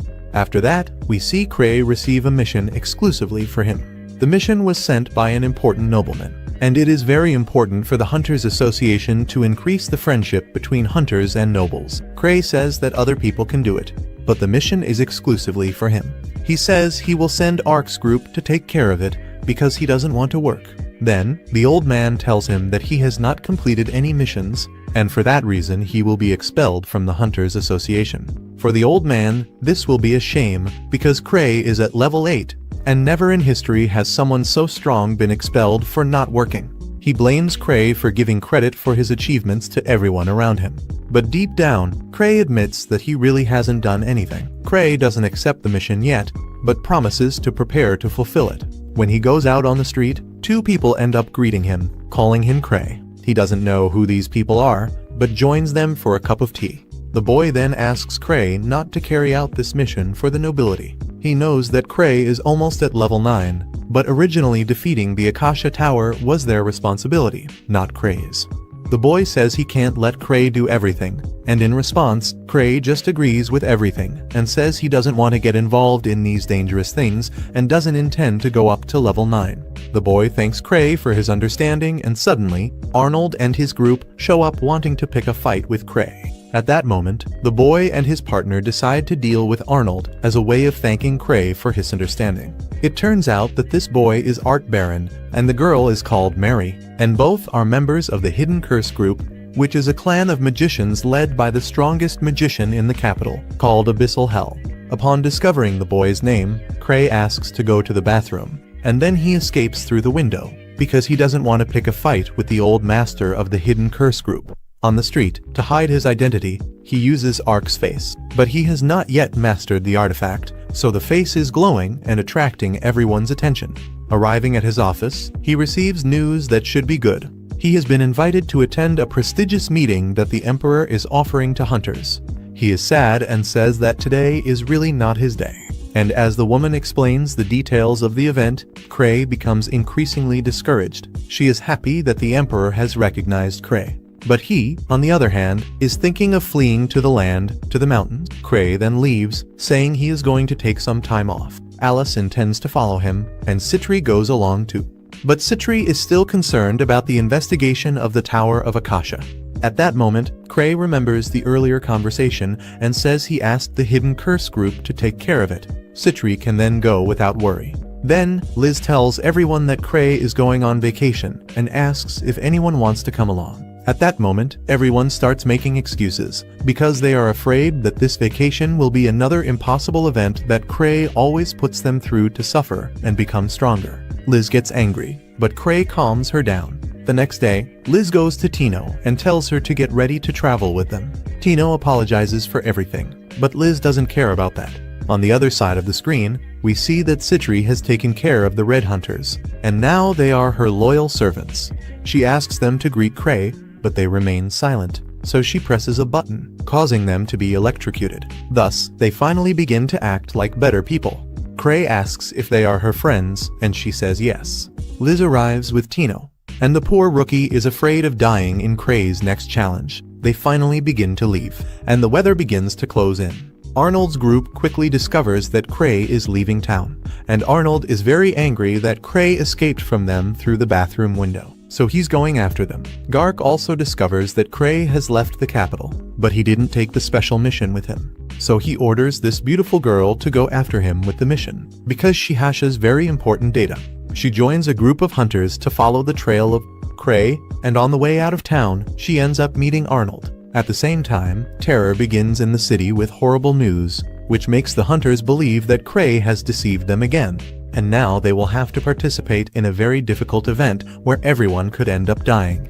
On the way, Cray remembers that he is going to the same city where Gark wanted him to carry out a mission. But for him, all he has to do is stay out of trouble and everything will be fine. Along the way, they take a break and Liz trains Tino, forcing her to run after her and catch up. Otherwise, she will have to do 1,000 push-ups. Suddenly, Liz stops in front of Citri and asks if she has anything to increase the difficulty of the training, such as lightning or something like that. Citri remembers that she has a tool to generate lightning and throws it in Liz's direction. Tino just watches while Liz says that Tino must be strong enough to survive a lightning bolt. Upon hearing this, poor Tino runs away so she won't die. But Cray reminds her that she can use the mask to survive. Tino refuses to wear the mask, so Liz makes her get hit by the first lightning bolt. Fortunately, Tino doesn't die, but Liz is now excited to test how many lightning bolts she can take directly to her body. Citri tries to calm Cray down by saying she has many healing potions, but Cray tries to say that this should be a vacation trip. However, it is already too late, and he does not know if Tino will survive. A while later, inside a tent, Cray tells Liz that she can't train Tino. She asks him why, and he says that they are on vacation and shouldn't exert themselves. He forbids any kind of training, which shocks even Citri. Meanwhile, poor Tino is dead beside them, and her body still has stored energy. Cray then continues to forbid the two girls from committing acts of violence, and they are even more shocked. However, Citri realizes that Cray is telling them to stop training because he wants them to have more life and death fights. Cray tries to tell them that they should just have fun during the holidays, but it's too late and the two girls have already misunderstood everything. Close to Cray, Tino comes back to life, but she is still scared after having died a few times. At the same time, we see that the two groups that were after Cray have reunited to follow him. Fortunately, thanks to the help of Arnold's group, everyone has been able to move faster, because even though they are a bunch of idiots, they are still strong and can easily defeat any monster. They know that Cray is heading for the city of Elan and are approaching as fast as they can. Meanwhile, in the city of Elan, Cray and the girls are in a hideout belonging to Citri, and due to the orders that Cray gave to Citri and Liz, they have put aside their weapons and dangerous objects. Suddenly, Liz enters through a hidden door and finds some potions, including a powerful aphrodisiac. She also finds some erotic clothes, and at that moment, Liz runs after her to stop her from looking at her underwear. At the same time, Tino is looking at Cray with great fear, but he reassures her by saying that this is a vacation trip and that they are not going to fight. The girls ask what that was, but Cray says it was just a natural phenomenon, while Citri wonders if these additional lightning bolts were caused by her overuse of her lightning potion. Outside, we see the knights ready to fight. Arnold's group has already arrived in the city and they ask the guards what is happening. They point to the sky and say that it is to blame. Arnold looks up at the sky and sees a lightning spirit. Everyone is shocked, as lightning spirits are high-level elementals, and one of these should not be in a peaceful city. A member of Arnold's group comments that this elemental may even be stronger than the dragon they defeated. Arnold wonders where Miltrix is, since he is strong and should defeat this creature. He then tells everyone to hold out until Cray appears to defeat the creature. While they fight, Cray is in a bathtub. Time passes with Arnold wondering why Cray doesn't show up, and meanwhile, Cray is enjoying his vacation as much as he can. When Cray finishes his bath, Liz appears showing Citri's outfit, which is basically a single string, and Citri quickly hides her secret underwear and apologizes for the inconvenience. During the battle, everything seemed to go from bad to worse, but Arnold gave it his all and defeated the lightning elemental. The next day, when Cray went out on the streets, they saw that everything was destroyed. The guard in the exotic outfit informed them that a group of high-level hunters were in town and they took care of everything. Cray is happy and says that thanks to these people, he can sleep like a baby. Some time later, Arnold discovers that Cray has already left town and slams his fist on the table. To make matters worse, Arnold receives information that Cray commented to the guard that thanks to the hunters who fought, he can sleep like a baby. For Arnold, this was the last straw. He believes that Cray knew they were following him and therefore put them in a situation where they would have to fight that elemental to survive. Arnold then decides to leave immediately in pursuit of Cray. Meanwhile, Cray is with Liz, who is clinging to him. Jealous, Citri says that Liz's genes are not compatible with Cray's, but Liz says that Citri is her sister, so that applies to both of them. Annoyed, Citri takes a potion to summon a powerful monster, but Cray stops her from using it by throwing the potion on the road. Cray then says that there is a cafe just ahead that serves delicious sweets, and he wants to stop by there. Liz says she doesn't like sweets, and Citri says the same. Meanwhile, Tino is afraid. She believes that sweets may be a code for something scary that even Liz and Tino don't like. At the same time, the contents of Citri's potion spill out along the way, and a horde of intelligent creatures prepare to fight to the death the next day. Further ahead, we see many hunters gathering to participate in a great fight. Citri, pretending to be an ordinary girl, asks what is happening, and then the man informs her that a horde of orcs has camped in the nearby mountains, and if a group of that size attacks them, the city will suffer great losses. That's why reinforcements from the region have been gathered to deal with them. At that moment, Liz also appears, pretending to be an ordinary girl. They fight for attention here on the channel, but I prefer to show Tino afraid that something horrible will happen and Cray laughing at the two of them. Poor Tino was beginning to believe that candy means orcs, and then Cray says that tomorrow he is eager to enjoy some chocolate candy. He invites Tino to come with him since Liz and Citri don't like candy, and poor Tino loses consciousness just thinking about accompanying Cray. Later, we see Citri's group of servants wanting to escape, but they can't do anything because of their collars. Suddenly, the creatures Citri created go crazy and go after the orcs to destroy them. The orcs are quickly slaughtered by Citri's creatures, and the orc leader doesn't understand anything that is happening. With no options left, the orc leader orders everyone to retreat. At the same time, Tino is increasingly frightened by the fact that Cray wants to eat orcs with chocolate syrup. Meanwhile, Arnold and his group find the potion to attract Citri's monsters. They wonder why someone left it in the middle of nowhere, and the red-haired guy says that the potion's effect must have worn off over time. Perhaps this theory is true, but suddenly the group of orcs rushes towards them, and at the same time, Cray is relaxing in the bath again. Arnold's group faces the horde of orcs and notices that the orcs are injured, but suddenly the orcs become even more irritated, perhaps due to the effect of Citri's potion. After his bath, Cray grabs a bowl of strawberry ice cream, and Tino is still thinking about the orcs. At the same time, Arnold's group is having trouble dealing with the orcs. They have been fighting for several minutes, and Arnold himself is getting angry because he doesn't want to waste time with mere orcs. Meanwhile, Cray is in his room ready to sleep, until Liz suddenly appears saying she is going to sleep with him. Then, out of nowhere, Citri appears using a special door that was hidden by a picture of her. Liz asks where she came from, and Citri reveals that she was in the bathroom. While they fight to sleep with Cray, he simply curls up in bed while thinking about the candy he will eat the next day. Meanwhile, Arnold is facing the orc leader, until out of nowhere another element appears, this time one of fire, and Arnold yells that he will make Cray pay. The next day at the candy store, we see Cray excited to eat, but Tino is afraid. Believing that everyone around her must be orcs, Cray then begins to tell Tino that Liz and Citri are nice people, albeit a little over the top, but he asks Tino to trust them. But Tino's problem isn't Liz or Citri. She reveals that she's afraid of the trial Cray wants to put her through. She asks where the orcs will come from, until out of nowhere, two hunters start saying that the orcs were turned into charcoal the night before. Then Tino finally reveals that she thought eating candy was actually eating orcs. She was afraid all this time, thinking she would have to go through a great trial. She cheers up, takes her candy, and promises never to doubt Cray again. Meanwhile, Arnold and his group finally arrive in the city, where they are welcomed with a big festival to celebrate their victory. They are recognized as the heroes who defeated the orcs and a fire elemental. Cray notices Arnold passing by as a hero and suggests leaving soon. But before leaving, Liz begins to mock them, saying that they did well to defeat a bunch of weak orcs. This irritates Arnold, and he decides to follow them.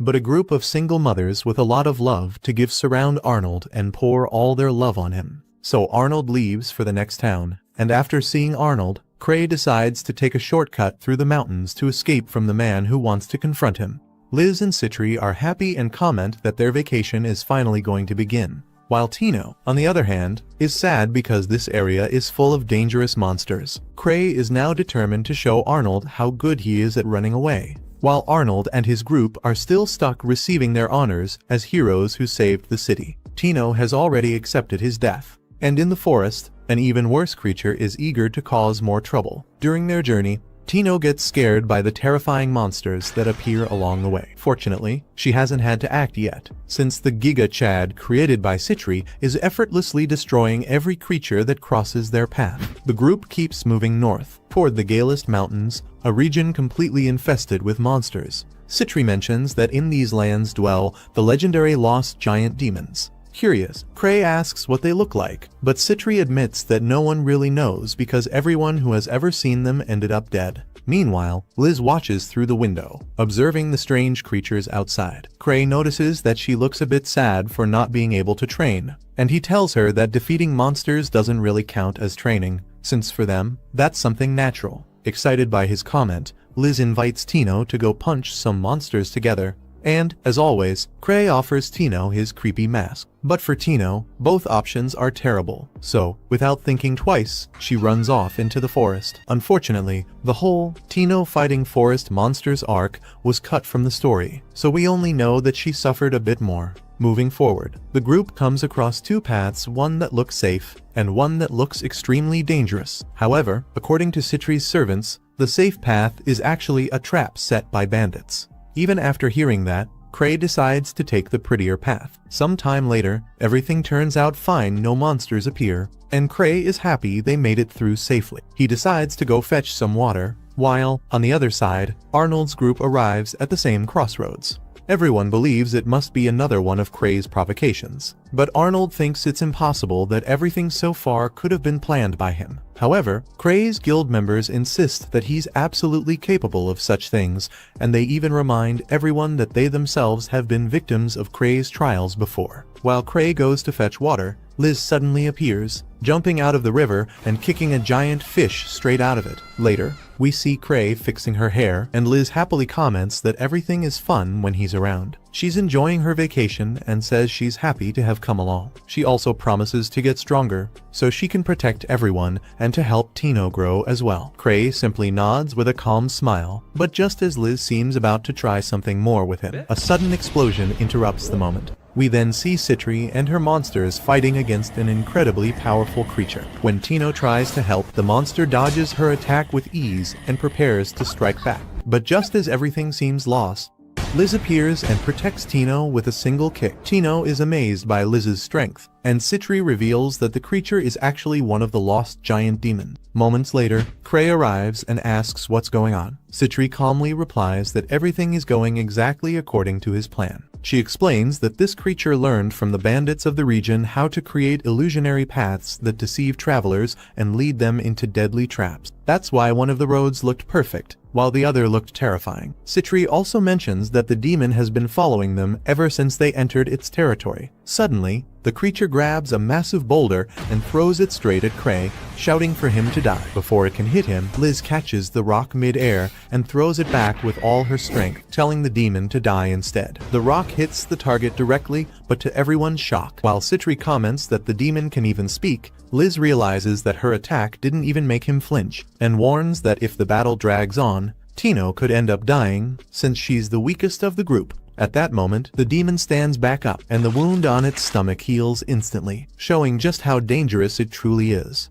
Meanwhile, Arnold's group is still debating which path to take, until Arnold finds a message sent by Liz and becomes visibly irritated. Back on the other side, Cray decides to retreat after all. He jokes that he's the weakest in the group and doesn't want to die for nothing. Citri informs him that the creature is still following them, and asks if she should use someone as bait. Cray immediately refuses, so she comes up with another brilliant idea. She suggests throwing another monster-attracting potion inside the demon's territory. According to her, this would increase their chances of escaping by 50%, without having to face the demon directly. But, as always, there's a small problem. The monsters summoned by the potion might end up attacking the group as well. Just hearing that, Tino panics, even considering ending her own life right there, just to avoid going through another one of Cray's insane plan. However, Citri, with her usual dark sense of humor, explains that there are creatures in this forest capable of reviving the dead, only to kill them again, and again, and again.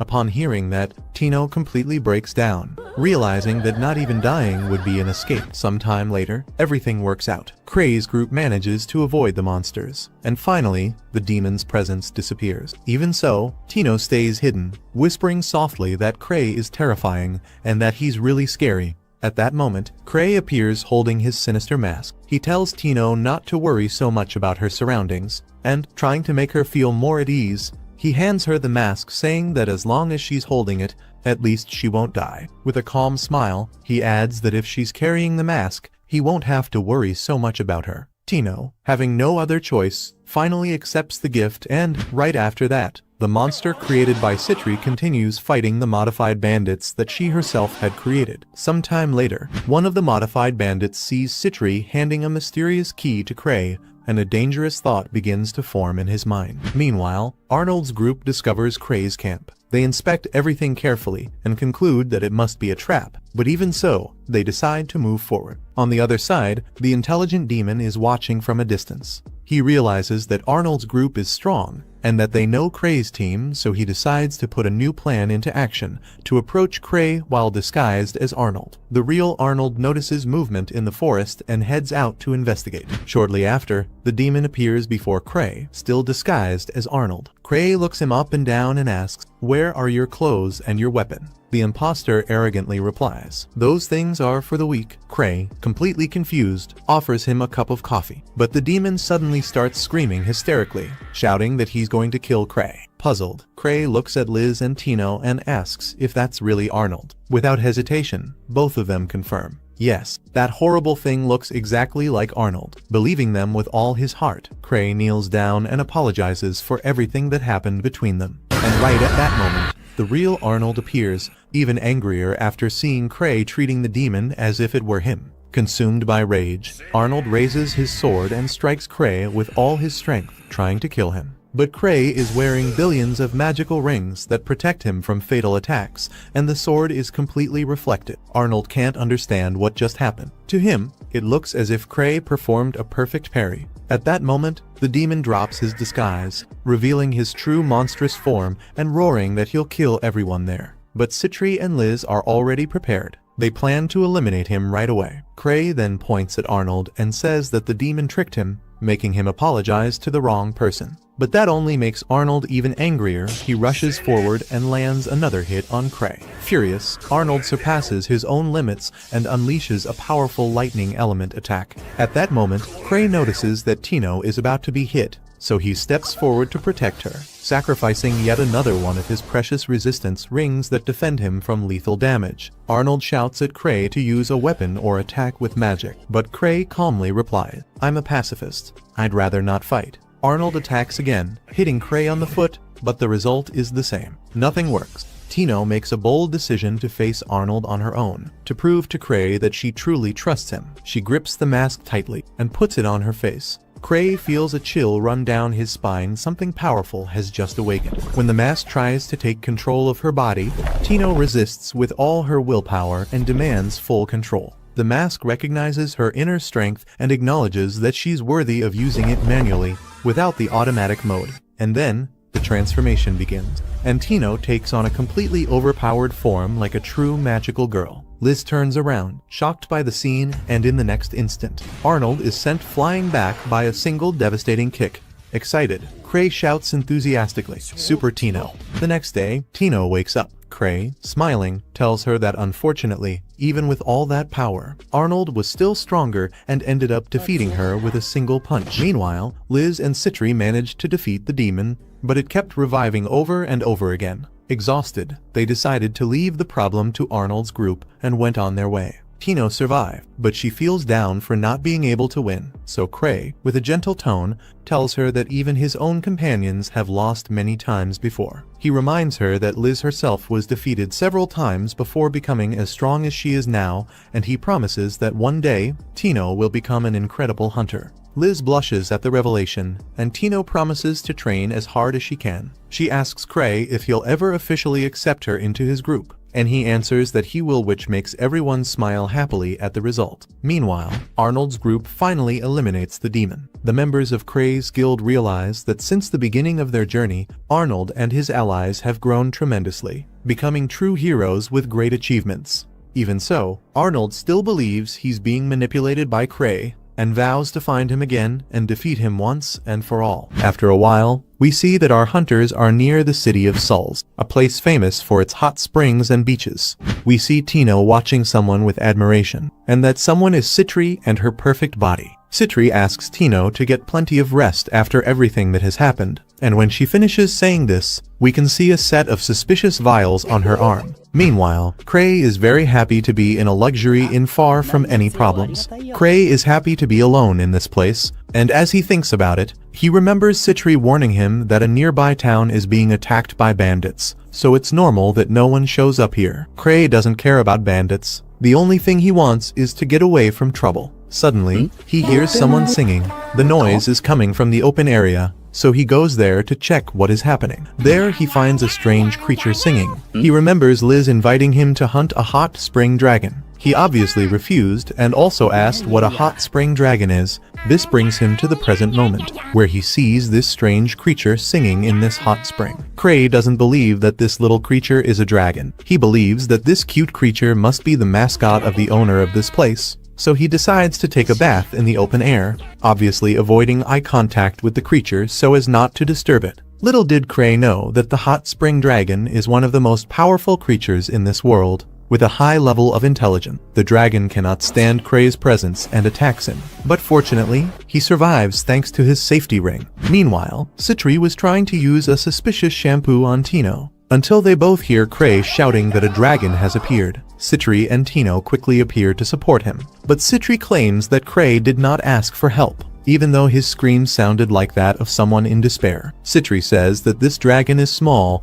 and that Cray must have called their attention so that Tino would fight this dragon. The dragon attacks them both with its jet of hot water, and they easily dodge it. Tino comes to the conclusion that Cray wants her to overcome her embarrassment by fighting in this outfit that could fall off at any moment. But when she takes her first steps to overcome her shame, her towel falls off, and she is very embarrassed. A while later, we see that Tino has managed to knock out the dragon. Liz laughs non-stop at the weak dragon, but Cray says that even though it is weaker, it is still a dragon. Liz then congratulates Tino, saying that she is officially a dragon slayer. Tino is happy and says she has been feeling her body stronger since she merged with that mask. They then begin to discuss what to do with the dragon. Liz suggests that they eat its meat, but Cray says that this innocent dragon does not deserve to die like that. The dragon, who is listening to everything, is very happy that Cray spared his life. In the background, a man is frightened by what is happening, and at the same time, the girls say that Cray is the only human who has ever tamed a dragon. A while later, we see that the man who was watching Cray is one of the bandits that Citri tortured. He tells Cray that his friends stole the key and ran away. He is afraid of doing the same and being hunted down, so he just wants to return the key to his collar to Cray. Cray tells the man that his friends were hasty, that he had already intended to free them for some time, and then he tells the man that he is now free to do whatever he wants, and even thanks him for telling him about his friend's escape. After that, Cray and the girls walk through the empty streets. Cray sees a hole in the ground and asks if it's a trap, but Citri says that people were probably digging another hot spring. Cray is saddened by the situation in the city and wishes that other hunters would appear to take care of these bandits. Liz asks why they don't do that, and in response, Cray says they are on vacation. Liz notices that a store is open and they are selling hot spring dragon dumplings and demi-human dumplings. Citri reveals that demi-human creatures are described in legends as creatures with human traits. She has researched this a little and knows that there is more information underground. Cray eats a rice and bean dumpling, saying it's delicious, but I've eaten it before and thought it was horrible. I had food poisoning for 30 days and almost died, after which I developed a phobia of Japanese food. As they walk down the street, Arnold suddenly appears, completely destroyed. He gets angry when he sees Cray, but he has no strength left and ends up fainting. Sometime later, Cray discovers that Arnold and his group entered the palace at night. That place has a difficulty level of 8. But even so, everyone claims that going through that place seemed like the fastest way to reach Cray. They say that going in there was a real hell. The first thing they saw was a group of level 8 monsters that Cray defeated. Further ahead, a new wave of level 8 monsters appeared. The power of those monsters. No one but Arnold was a match for these level 8 monsters, so Arnold made the decision to retreat immediately. He created a smoke screen, and then everyone hid using the bodies of the monsters that were already there when they arrived. The bodies of high-level monsters take too long to disappear, so they use the monsters' bodies to escape. Now that Arnold is exhausted from fighting for them, Arnold's subordinates apologize and tell Cray that they understand the message. However, Cray humbly says that he hasn't done anything to them yet, and his words are misunderstood, and everyone begins to believe that Cray still plans to give Arnold more challenges. Then that girl whose name I have already forgotten for about 3 episodes now gives Cray a personal request from Baron Gladys. Cray asks Citri to hold the request and informs the unknown woman that he does not intend to accept this mission. Citri explains that this mission is to defeat a group of criminals who have been causing chaos in the neighboring city. This group is made up of more than 100 bandits, and they came from the Northern Territory. Everyone asks why Cray won't accept this mission, and Cray doesn't know how to respond. But Citri says it's simple. These bandits keep an eye on those who are strong, and every time a hunter of Cray's level approaches, they flee. So even if Cray were to try to defeat this group of bandits, he would not find them. Citri herself has already obtained information that the bandit leader has recently stopped acting, all because Cray was approaching his location. Everyone is shocked and asks if this is true. Even Cray himself wonders if this is really true. But soon after, he says that Citri and Liz's summary is correct. However, after discovering this himself, he is very happy because the fact that he is in this city means that these bandits will leave, so people will return to work in this city, and he will be able to enjoy life here. And he will be able to enjoy all of this. Meanwhile, Arnold is sleeping and having dreams about horrible monsters with Cray's face, and they all say that it's not over yet. When he wakes up, Arnold hears his companions saying that they have already settled the score with Cray, and now Arnold can rest peacefully. His friends say that Cray was a bad opponent that they never had a chance of beating, and Arnold is discouraged from moving forward as the strongest hunter. He walks down the street while reflecting on himself. Arnold is now disappointed in himself. Cray showed him what the strength of a level 8 is, and Arnold's friends are so worried about him that his emotions have now quieted down and he no longer hates Cray so much. He wonders how he managed to get so angry with Cray, since now he feels nothing. He feels that he has lost a vital part of what it means to be a hunter, and for a moment he wants to retire from this job. Tired, Arnold goes to a hot spring thinking about resting, but he runs into Cray taking a bath and having a lot of fun alone. Arnold can't stand the fact that Cray, a man he considers stronger than himself, is relaxing while there are so many important things to be resolved in the world. Cray asks him to calm down a little, but Arnold picks up a concrete pillar while saying that he does not accept Cray and that he also does not intend to give up. His eyes are now burning with fire, and he intends to overcome Cray, even if it is the last thing he does. In the end, Arnold throws the pillar on the floor and promises to make Cray regret underestimating him. When Arnold leaves, Cray wonders why his strong friend left, since he came here to take a shower. Arriving home, Arnold tells his companions that they will all go back to training from scratch, and they, as good companions, are excited that Arnold is back to normal. At night, when Cray was returning home, he saw the hole previously dug to open a hot spring glowing, as if something very valuable was inside. Suddenly, a girl came out of it, using her hair as support, and began to watch him closely. He decided to just leave, and at the same time, the girl kept talking in her strange language. With his back to her, Cray begins to reflect that first a dragon appeared, and now this thing. But suddenly he is captured and taken into the dark hole. The next day, Tino informs everyone that the master disappeared the night before while returning from the hot springs. However, Citri and Liz are not worried about him. They both say they trust Cray completely, and while they are having fun, Liz and Citri finally understand what happened when a girl opens the door to the place where they are. On the other side of the screen, Arnold is ready to leave. He and his group are determined to defeat Cray one day,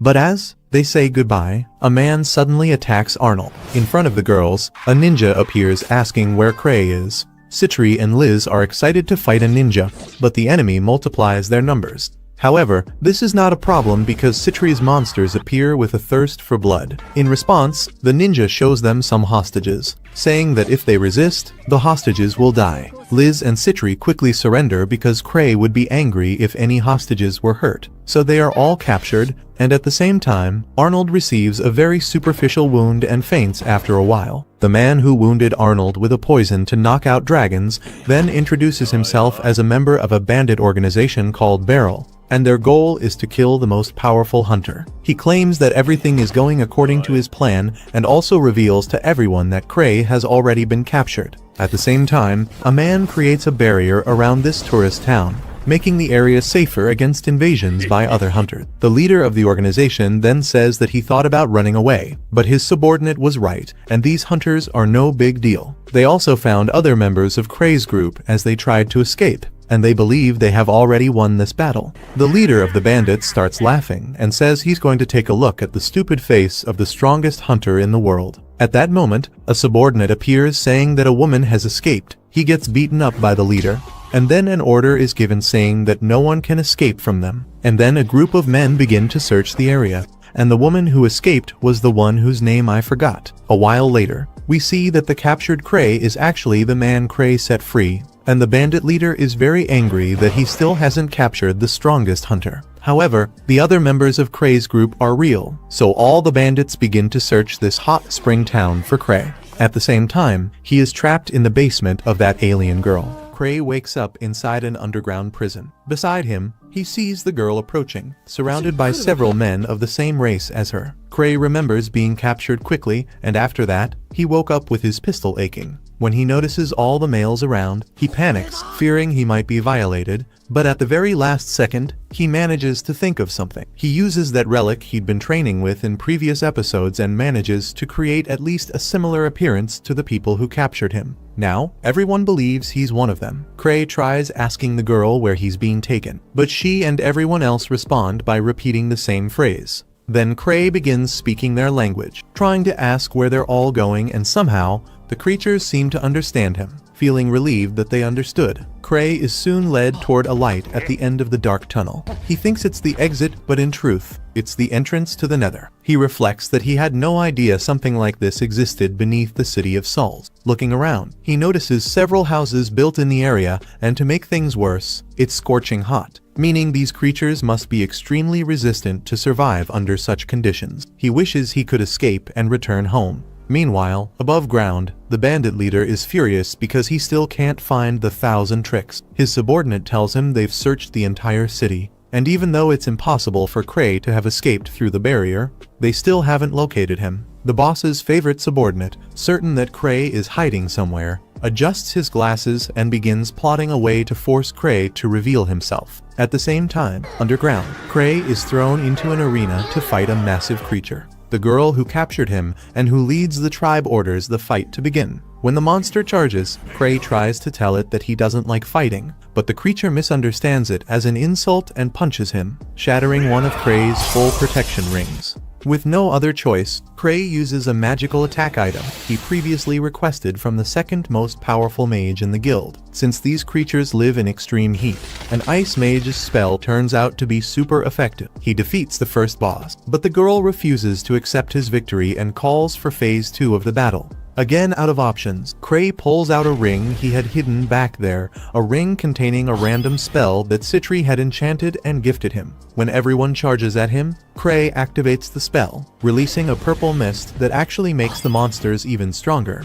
He's stunned and curses Citri for doing that. Now he has no idea what will happen next. Meanwhile, Liz is bored. She tries to entertain herself by teasing one of the enemies, but the red-haired guy tells her they're in no position to make demands. At that moment, an announcement from the bandits echoes throughout the city. They threaten Cray, saying that every 10 minutes, a hostage will be killed until he shows up. All the captured hunters wonder what to do, but Liz, tired of sitting still, says she's going to a hot spring and easily breaks free from the reinforced wooden restraints holding her. A bandit guard asks what she plans to do, warning that they have hostages and she wouldn't want them to die. Liz replies that she doesn't intend to kill anyone. However, now that they've threatened a hostage's life, Cray will appear and wipe them all out. Right after she says that, several creatures emerge from the underground. They don't seem intent on killing only the bandits, they're attacking the hunters too. Fortunately, Liz and Citri seize the moment to finally act. Liz tells Arnold that she'll take down the leader of these monsters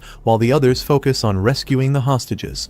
Arnold agrees with her plan and vows to eliminate the bandits. One of his comrades hands him a massive sword, and Arnold promises to clear the path for everyone to move forward. He shouts that it's time to show their true strength. Everyone cheers for battle, including Citri's killer monsters. Outside, the bandits are struggling to fight off the creatures from underground. As some background characters panic and scatter, that giant monster from before reappears, and on its back, we see Cray, accompanied by what can only be described as the princess of the underworld. She raises her hand, and all her servants kneel before her. The bandits have no idea what's going on. They came prepared to fight hunters, not monsters. And as the princess speaks in a language no one understands, Everyone slowly begins to realize that the one standing beside her is Cray. Citri is able to understand the princess's language, and according to her translation, the princess is dedicating this victory to her king, to Cray, because thanks to him, her people no longer need to fear the god that once haunted them. The princess tells Cray that she adored his gun and that she intends to marry him and have 800 children. Citri hears that and unleashes a massive murderous aura toward the princess. Cray notices it and tries to ask the princess what they should do now. But according to Citri's translation, he actually ordered that everyone be killed, including his own hunter friends. Citri realizes that Cray is using the people of the underground to stop the bandits' plans. But after that, she can no longer understand the brilliance behind Cray's strategy. Liz steps forward and says they should just ask Cray directly. She speaks to him, and Cray greets Liz back, saying that he missed them. The princess doesn't like seeing him talk with human women and asks Cray to guide them. Citri, while translating, notices the symbol on the princess's face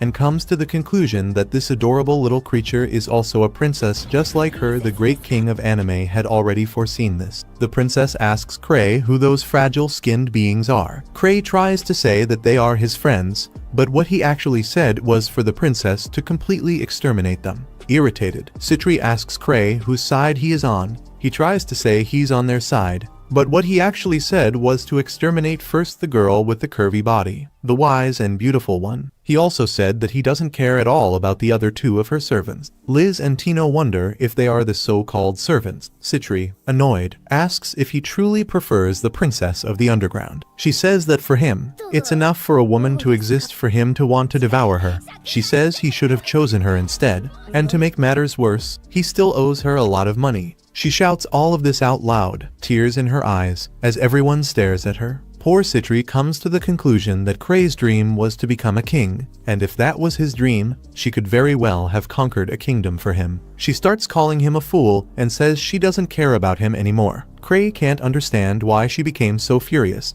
Suddenly, his mana runs out, and his mask of the underground creature vanishes. At that moment, the princess realizes he is human and throws him away. When he falls, Cray loses several rings that protected him from a fatal wound, all because he is so weak that even a simple fall could kill him. He lands in front of Citri and says he's back. Citri hugs him, and at the same time, the princess of the underground becomes even more enraged. The princess begins to say that the king is dead and that now they must destroy everything. The creatures of the underground prepare to exterminate everyone, and the hunters and bandits get ready to fight. Arnold shouts, asking what the hell is going on, and suddenly, a massive hot spring dragon emerges from a mountain. The princess of the underground quickly goes to Cray and kneels. She starts speaking desperately, and Citri understands that the god the underground creatures feared is actually that dragon that just emerged from the mountain. Meanwhile, the unnamed background girl faints in front of some hunters, saying she needs to find help. The dragon that appeared spits its scorching breath and devastates most of the underground creatures. Cray notices the princess trembling in fear and tells her to go home. But after he says that,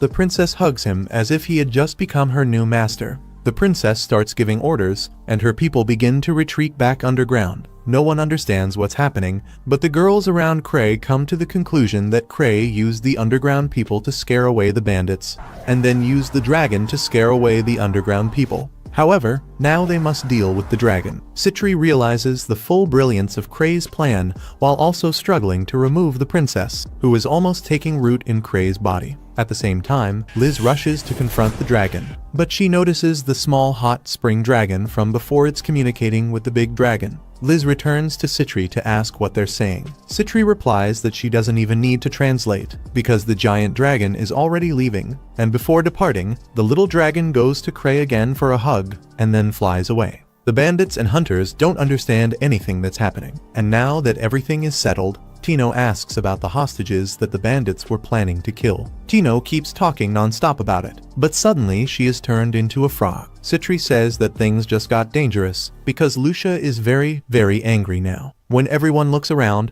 they realize that somehow most of the bandits have been turned into frogs. Right after that, the barrier is destroyed by what looks like a Dark Souls final boss, leaving the bandits with their pants completely filthy. And beside him stands a swordsman who also wears the same mask as Cray's childhood friends. The bandits ask who they are, and after looking closely, they finally realize that these people are the remaining members of the group known as Strange Grief. The group's swordsman complains to Lucia, saying that there are still 2 enemies left, and she explains that using such large-scale magic without help is very difficult and exhausting. The bandits still believe they have a chance to defeat Kray's friends and keep making things harder. Kray's swordsman friend says he always tries to talk before cutting things down, because that's how Kray taught him to have fun and be a good guy. Luke accidentally cuts off both bandits' arms, and at that moment Kray appears, horrified, saying that he just cut off 2 people's arms. Luke says he used the wooden sword as agreed, but Kray yells that he should have used a blunt stick instead. Kray asks Lucia to heal those poor civilians, but Luke understands it his own way and concludes that if the bandits are healed, he can have even more fun as long as Lucia still has mana left. Luke calls Kray a genius, and Kray asks him if he tried to communicate before cutting. Luke looks away and says he tried, a little. Liz and Citri also run to reunite with their friends, and meanwhile, Kray asks Lucia if she knows how to reverse the effect of her spell. He criticizes her for turning everyone into frogs when there are much cooler options, but she says that in the book he wrote for her, there isn't any information about that, and that next time he writes a magic book for her, he should include more details. She explains that she turned everyone into frogs, but for those who are too strong, the spell doesn't work. Kray asks how to reverse the spell, and if there's a way to do it, and Lucia replies that you just have to kill the frogs. Then she burns Tino to death. That way, the spell is broken, and Tino transforms back into a human. Tino cries while hugging Kray, sitting on his lap. Kray comforts her, but Liz and Citri dislike seeing Tino taking advantage of Kray's beautiful body, and they promise to make her train harder so she won't turn into a frog again in the future. Everyone watches Kray's group of friends and can't understand how such crazy people can be so strong. In the end, the bandits are captured, and their leader promises to make all of Kray's friends regret not finishing them off. Arnold finally says goodbye and declares that he will now set out on his new training journey. Arnold leaves the city now fully aware of Kray's immense power. Beyond his hidden strength, he is also capable of manipulating events like the bandits, the dragon, and the underground people. Because of that, Arnold knows he will have to train hard to surpass him. After all of that, Kray talks with his friends, and Luke is very sad about the fact that Kray already dealt with everything he wanted at least to fight the underground people. In response, Kray says they should have arrived earlier, but Lucia says it's his own fault for taking an early vacation. While they talk, the princess of the underground watches them, and not even Citri can tell us what her plans will be for the future. Fortunately, almost all members of Kray's group are reunited, missing only one more girl. After these events, we finally reach the Fox Arc, an arc that promises to leave every member of Kray's group defeated, while the only one still standing against a level 10 enemy is Kray himself. But before all of that, Kray and his group return from their vacation trip. Kray spent 3 weeks away from the capital, so he believes he managed to avoid the meeting with the nobles, and as soon as he gets home, he plans to take it easy. Lucia asks Kray how the capital must be right now. She hopes the damage is minimal. Kray asks if something happened, and Lucia only sighs, assuming Kray already knows everything that happened, but he keeps pretending he knows nothing. When he arrives at his guild, Kray apologizes for being away for so long, and for some reason the entire city is destroyed. To apologize for being gone, Kray brought a lot of hot spring dragon thermal eggs and bread. He says these breads and eggs are not actually made with dragon eggs and that the name is only for marketing. Eva thanks him for the gifts she received, and Kray says he already delivered some to Sven and the others, but they became furious. In a quick flashback, we see Sven calling Kray every name imaginable and accusing him of framing everyone again. And now Kray asks Eva if he did anything, and Eve says that a war broke out in the capital between the Hidden Curse and the remnants of Akasha. The Hunters Association asked Kray's entire clan to help protect the city and handle these events without Kray's presence, and the strongest members of the clan went through madness. Eve says the cornered mages of the Akasha Tower summoned a lightning elemental in the middle of the city, and in response, an old woman full of wrinkles named Abyssal Inferno summoned a fire elemental. But for some reason both elementals were already exhausted, as if they had already gone through an intense battle. Thanks to that, the capital is still standing. Kray says the capital was lucky, but then remembers that Arnold and the others faced a lightning elemental and a fire elemental, so indirectly Cray also saved the capital. Eva then says that His Majesty's invitation for the meeting was moved forward because of the clash in the capital. Cray's happiness disappears instantly.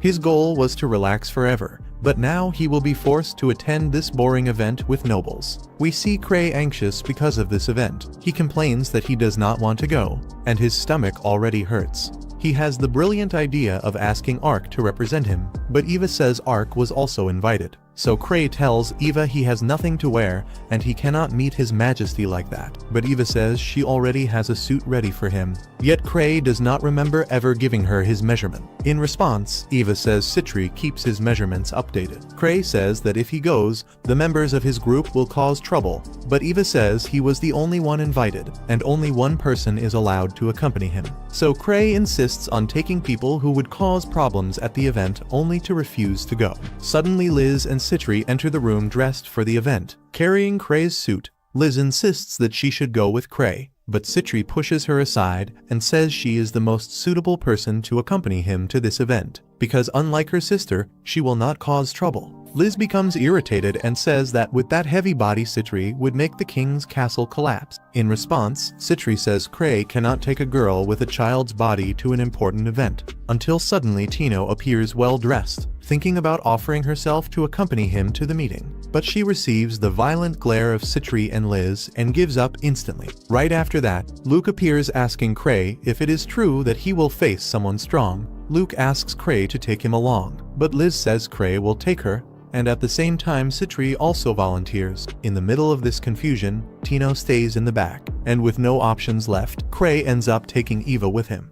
Cray asks Eva if there is still a way for him to back out, but Eva, now with a completely different look, says he does not need to do anything except smile. Cray thanks her for the help and compliments her appearance. Eva, as always, complains, saying that if he attended more parties, she could have worn that outfit to help him more often. Cray only apologizes, and Eva fixes his tie, which is crooked. She notices Cray is carrying several bags and asks him what those things are. Cray says he brought this to give to the nobles. He knows his group has a terrible reputation, even though they are the strongest, so he brought some gifts for the influential nobles. Eva asks what is inside the bags, and Cray says they are hot spring source eggs. Excited, Cray says he asked Lucia to cast a preservation spell, and the nobles will not need to worry about expiration. In a serious tone, Eva asks Cray if he is seriously thinking about offering this to the nobles, while a shadowy figure observes Cray from a distance. Upon entering the castle, Cray begins noticing the luxurious things. However, Eva says everything could be even more luxurious if the king were a man who liked to show off. But the current king is a humble warrior. Cray realizes the nobles are greeting the maids and concludes that the nobles at this event must be good people.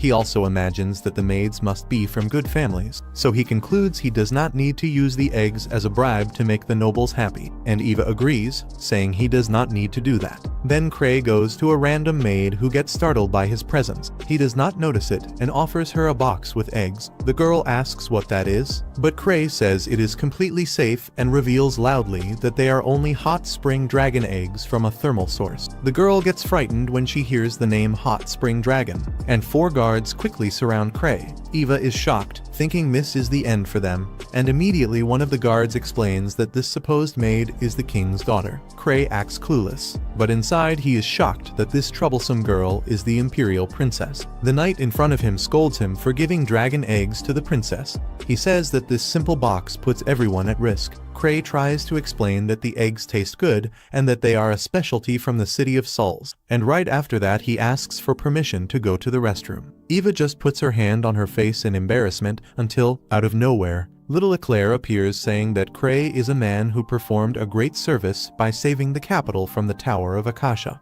She says this hunter is an honored guest, so they can simply ignore the fact that he tried to give a gift to the princess. France quickly orders his men to release Cray. However, if he discovers that these dragon eggs are dangerous, Cray will be immediately arrested. While this confusion happens, other high-level hunters realize that Cray has already become the center of attention at this event. After France leaves, Cray thanks Eclair for the help. He says he will repay this favor in the future. The girl says he does not need to worry because she still owes him one because of the auction. Even so, Cray still wants to repay the favor. He says he just cannot return that mask, and when she hears about that dangerous item that embarrasses her, Eclair says she does not want that thing and walks away. At the same time, two elderly hunters observe Cray and say he is an interesting fellow. Cray displays his immense luck by biting a chicken leg and tearing off all the meat with a single bite. Suddenly, a bell rings and King Giga Chad Roman III thanks everyone for gathering here. He says all the guests are people who brought prosperity to this land, so he wants everyone to forget the formalities and enjoy themselves. The king is applauded, and Cray comments that the king looks like Arnold. Eva tells him to shut up and not make any more comparisons like that. Suddenly, Cray notices Citri accompanying an old man, and right behind him are Liz and Tino under a table. He notices Lucia working as a maid, and among the guards is Luke searching for a powerful intruder to cut down. The guards hold him back because he is causing confusion, and Cray tells Eva that everyone is here, including Ansem, who is in his small form hiding at the event. The event continues normally, and Cray, as a good friend, keeps passing food to his friends hiding, until suddenly Eva asks when Cray intends to introduce himself to the king. She says now is a good opportunity, but Cray asks her to go in his place. Eva says he is the special guest, but he prefers not to talk to the king. When he turns to give more food to Liz and Tino, France begins drawing attention to him, asking why he is sneaking around so much. France asks if there is someone hiding under the table, so Cray reacts quickly, pointing to a random place and asking who that person is.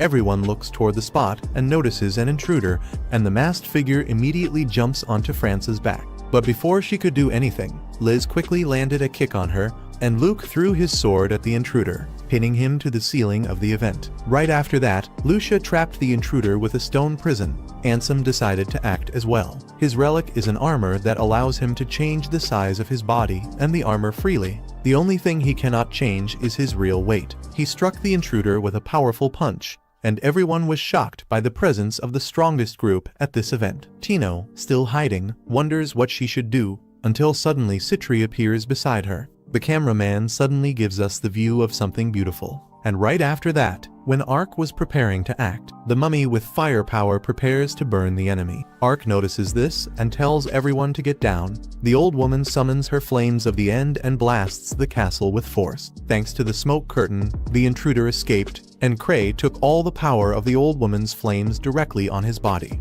And he only did not die thanks to his safety ring. Even while scared, he decides to eat a dessert from the event. Everyone looks at Cray and gives a slight smile, as if the fact that he is completely ignoring everything that happened means everyone is safe now. After that, the event ended quickly and Cray could go back home. He says he is happy to be going home earlier, and at the same time, Citri, Tino, and Liz are sitting on a bench in the plaza. Citri complains about the confusion everyone caused and says she could have solved everything without ruining the event, but Liz now only wants to know who that intruder was. Liz says that when she kicked the intruder's body, she did not feel anything. So Citri says it was probably a member of the massive criminal group known as the Nine-Tailed Fox of Shadows. While they talk, France apologizes to the king for his security having failed. The king does not care since nobody died. He only wants to know what the intruder's objective was. France also promises to evaluate the eggs Cray brought, because if they are dragon eggs, there is a chance they might be attacked by a real dragon. However, before he even checks the eggs, the intruder on the castle roof uses a special stone to attract a dragon.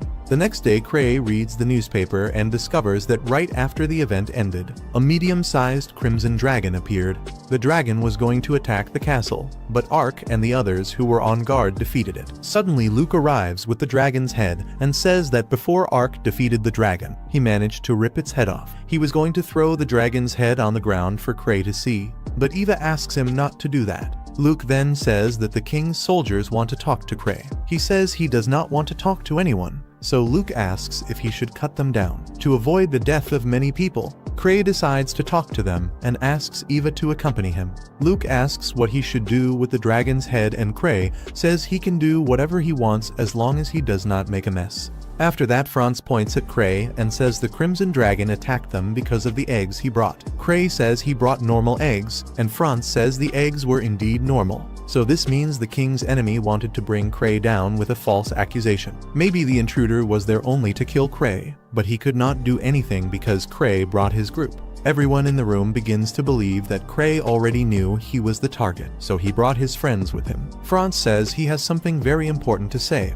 but before anything, he asks Cray to touch this stone of truth and state that he is not planning anything against the Empire. Cray does that, proving he is on the good side, and right after, Franz reveals that the enemy of everyone is the criminal organization Nine-Tailed Fox of Shadows. He asks for Cray's help for a royal escort, because the king needs to attend an event and there is no one stronger than Cray's group to do it. Cray says he charges a lot for his services, but Franz, already knowing that, brought a precious relic from the king. Since Cray is known for being a great collector, this will be Cray's reward for the job. Cray looks at the relic and is shocked. He accepts helping the king without even hesitating. However, he did all of this believing his enemy was only an ordinary fox. So he ended up charging a very low price to perform a royal escort against a very dangerous organization. Eva looks at him happily because of the relic, not understanding what is going on in her master's head. A while later, we see that the artifact Cray received was a flying carpet. He trains under Lucia's supervision and crashes straight into the wall. Lucia says this gift does not seem that expensive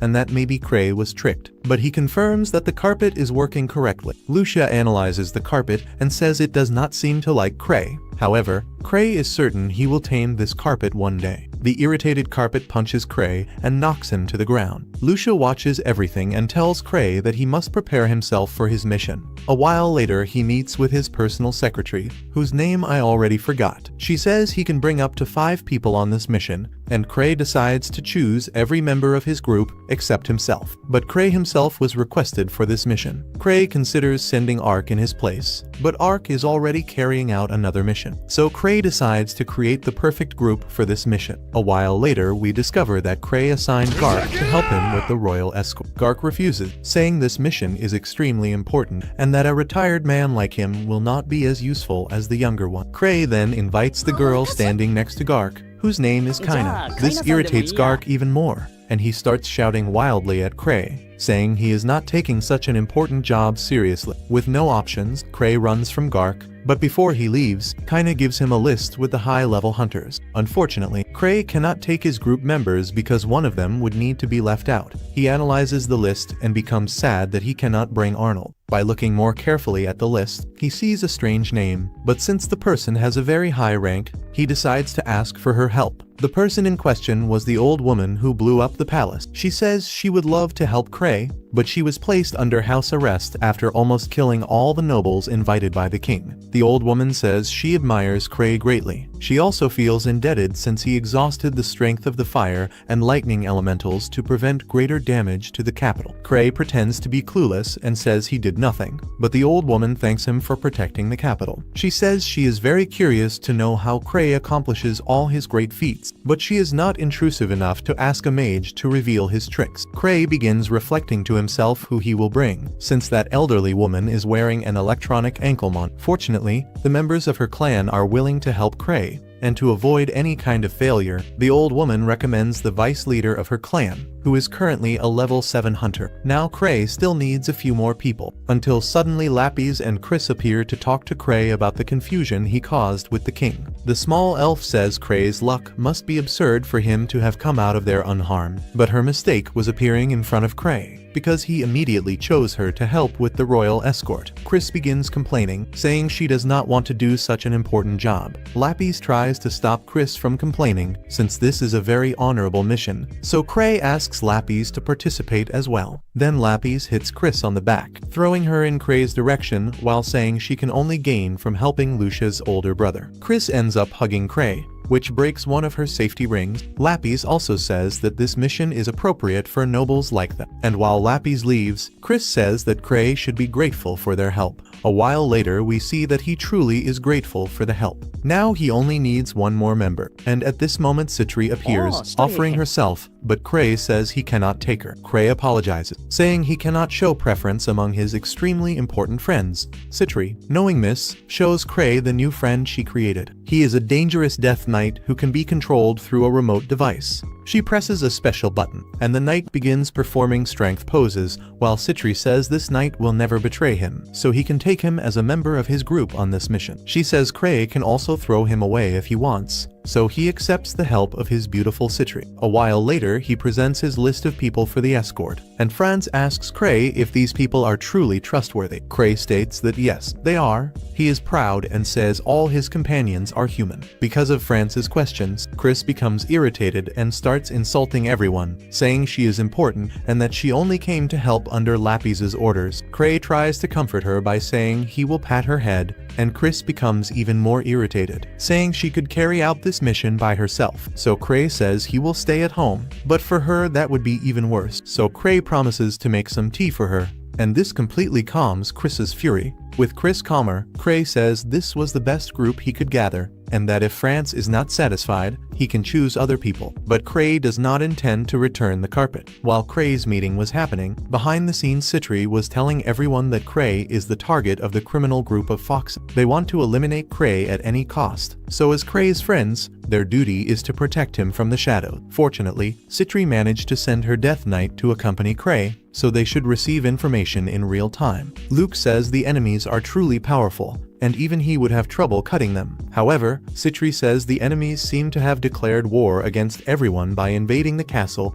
and attempting to eliminate Cray. If that group only wanted to overthrow the king, they could remain silent, but trying to eliminate Cray is something they cannot ignore. Everyone agrees, and Tino says she will be waiting for them with a smile on her face, but Liz threatens her with a look, meaning Tino will also have to help Cray from the shadows. A while later, Franz reports everything to the king and says he does not trust Cray, but the king believes the correct choice is to trust Cray, because he agreed to use the Truth Stone and proved he is not their enemy. For the king, it is Cray himself who is now testing their trust. On the other side of the screen, Cray finds a relic that had been unused, but now that Lucia has returned, she can recharge that relic for him. On the day of the escort, Cray becomes frightened by one of the members he chose. He had a very strange name, but his rank as a hunter was high. This man is extremely strange, but in the end, the one everyone criticizes is Cray and his outfit. Chris, the elderly man whose name I do not know, and even Franz complain only about Cray, which makes him sad since he must be dressed worse than that guy with the strange smile. Cray tries to explain to everyone that this is his vacation outfit. It is clothing that always keeps his body feeling pleasant, regardless of the weather, and for Cray it does not matter how much they yell at him. He cannot feel uncomfortable wearing this outfit. Franz says he truly cannot trust hunters and turns away, but at that moment Cray tells Franz to stay alert during the mission, because he usually attracts many calamities and dangerous accidents. Fortunately, the man named Telm handled all the boring parts by securing horses and organizing the entire group for Cray. Cray becomes very happy for having chosen him and reflects to himself that all Vice Masters must be incredible people. When he says this, Cray's own Vice Master sneezes. Next, Cray apologizes to everyone for being a terrible leader, so Chris says she can be the leader in his place. Cray accepts, but Chris becomes irritated and says she was only mocking him, but in the end he is the one who mocked her. Now that the mission is about to begin, everyone climbs on their horses, but Cray does not have a horse because he plans to travel using his special relic. He summons his carpet and climbs onto it, but the carpet refuses to be tamed by Cray. In the end, Cray is forced to get a ride with Chris. She complains non-stop, and he apologizes. Out of nowhere, the horse makes a strange movement and Cray accidentally touches some illegal areas. He apologizes, but Chris says it is fine because she is already over 300 years old. Cray tries to stay without touching her, but he ends up falling from the horse, so Chris allows him to lean on her for now just so they do not delay the mission further. Cray leans on her and his relic makes everything so comfortable that he falls asleep, and even while holding on to Chris, he ends up falling off the horse. Meanwhile, Cray's group was dealing with all the problems along the path. They defeated a group of bandits, and thanks to the 2 hours Cray gained by stalling and sleeping along the way, they had time to deal with all the bandits. Cray's group intends to keep clearing the bandits along the path, and if necessary Lucia will also help them. Fortunately, on the first day nothing happened, and Franz boasts saying everything went well thanks to his perfect organization. Cray says he must remain alert because something may still occur. Franz then asks what kind of thing will happen, since Cray is known for predicting the future. Cray says he cannot predict the future, but he knows something will still happen. Franz insists that he reveal what is going to happen, so Cray looks at a painting and says that a dragon should appear. But if that really happens, Telm will defeat the creature. During the night, Cray asks Chris to recharge his relics, and she keeps asking how he used so many relics in only one day. She has no idea that all those rings are what keep Cray alive every single day. She complains, saying that Cray made a crazy prediction about a dragon appearing. She has no idea that on top of the place where they were staying, an enemy was summoning exactly a dragon. At the same time, Cray eats a candy that was left at his door along with a love letter. He knows that Citri was the one who left it, but he has no idea how. Chris criticizes him for having no sense of danger, until suddenly everyone hears the sound of a massive creature outside. The soldiers start shouting that a dragon appeared, and Chris rushes to protect the royalty. Cray intended to stay quiet inside his room, but Chris grabs his arm and drags him to help, since he is an 8th rank hunter. While he walks, Cray is certain that this dragon was sent by Citri, since she must have heard what he said through her death knight. That is why the letter described the type of dragon they would have to face and its weak points. Suddenly, a dragon appears right in front of them, and it really was Citri who summoned at least 11 dragon. But too many dragons are appearing, and because of that, Citri suspects that someone else besides her is actually summoning dragon. At the same time, on top of the castle, the very suspicious man was summoning the dragons in service of the criminal organization to eliminate Cray. In the end, the most suspicious man with the strange appearance and the suspicious name was actually a member of the Fox criminal organization. Inside the castle, Chris tries to defeat a dragon with her fire magic, but it does not work. Fortunately, some soldiers show up and ask the hunters to escort the royalty. Chris runs to help, and Cray is forced to go after her. At the same time, the king was also fighting for his life. They arrive in the king's hall and notice several guards. The king is standing firmly, and when Franz asks Cray what is happening, he says that all of this was organized by a member of the Fox group, even though deep down he knows Citri is the real cause. Franz asks how the enemies are controlling dragons and how Cray intends to deal with that, but he only tells everyone to relax. Still, they all become even more terrified when many dragons start approaching. Faced with this impossible situation, Cray steps to the front line and prepares to use a massive power that Lucia placed inside one of his rings. But the power does not activate, and in that dangerous moment Cray cannot even feel worried for his own life because the artifact keeps him overly calm. The dragons shoot a stream of water at Cray, and even then he remains relaxed, though inside he knows he will die. But at the last second, a barrier used only by the highest rank clerics is raised, surprising everyone, including Cray himself. Chris comments that she didn't know Cray was a cleric, but Cray knows the only person capable of raising a barrier of that level is Ansem. His friend gives him a thumbs up, confirming that everything is under control, and then his weight makes him fall straight down to hell. Suddenly, an offensive water spell begins knocking the dragons out of the sky. The one casting it is the vice leader, and with a simple closing motion of his hand, he manages to turn the dragons into slimes in midair. Relieved, Cray comments that Telm took too long. Franz realizes Cray chose Telm already anticipating this dragon situation, but Cray slips back into character and says he simply trusted his friends. In front of Telm, a member of the Fox appears, and Cray notices this fox looks slightly different. That vision he saw before was something from the past, but after being beaten so many times by his father, sometimes he misinterprets things, so the mistake is his. When he notices the strange person in front of Telm, Cray says that maybe that one is an imposter, and Chris hears him say that. Telm starts attacking the enemy with his water spheres. The enemy dodges easily and approaches him only to be caught by a massive surprise attack. Telm manages to hit the enemy, but inside the crater he finds only a piece of clothing. After that, everyone begins discussing the enemy, and Telm tells them he felt his attack hit the target. The imposter starts laughing, and Telm realizes he is suspicious, but he remains silent. Chris then tells everyone that she heard Cray say that enemy was an imposter and asks what that means. Cray tries to play dumb, but Chris scolds him while everyone watches, waiting for an answer. Telm calms everyone down, saying their duty is to protect the king, and since they are under attack, the best choice is to retreat. Franz agrees and tells the king that continuing forward would be far too dangerous. The king was about to give up and retreat, but Cray interrupts him. He knows that if they withdraw now and start investigating who summoned the dragons,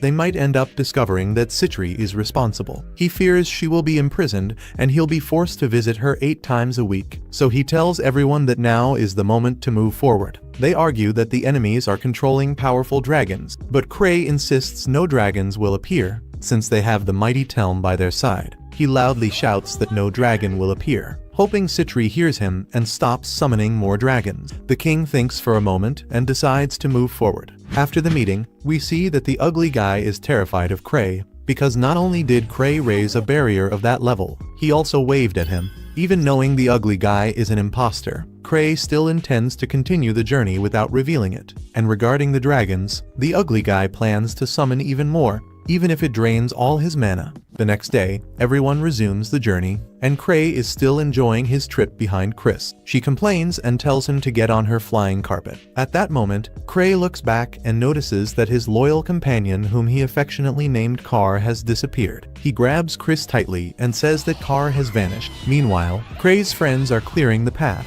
and for some reason several dragons are appearing. Most likely the enemies are purposely trying to make dragons appear to prove Cray wrong. But Cray's group is defeating every single dragon on the road. Citri explains to Luke that he should cut only dragons, and Luke becomes excited, believing it to be a new kind of training. Meanwhile, the ugly guy is wondering why no dragon has appeared. They wonder why. After he summons so many, every kind of monster suddenly appears on the road, and not a single dragon is among them. The ugly one looks back to check on Cray, but Cray had vanished to go retrieve his flying carpet. When he returns with the carpet, he finds all the soldiers exhausted from fighting the monsters non-stop. The soldiers also discover several dead dragons along the way, and Cray becomes happy to have such a powerful sister. France says Cray's prediction failed since dragons appeared, but Cray says it is normal to find dead dragons on the road, which is obviously not true. Moving forward, they find hundreds of dead dragons, so the king, realizing there are imposters among them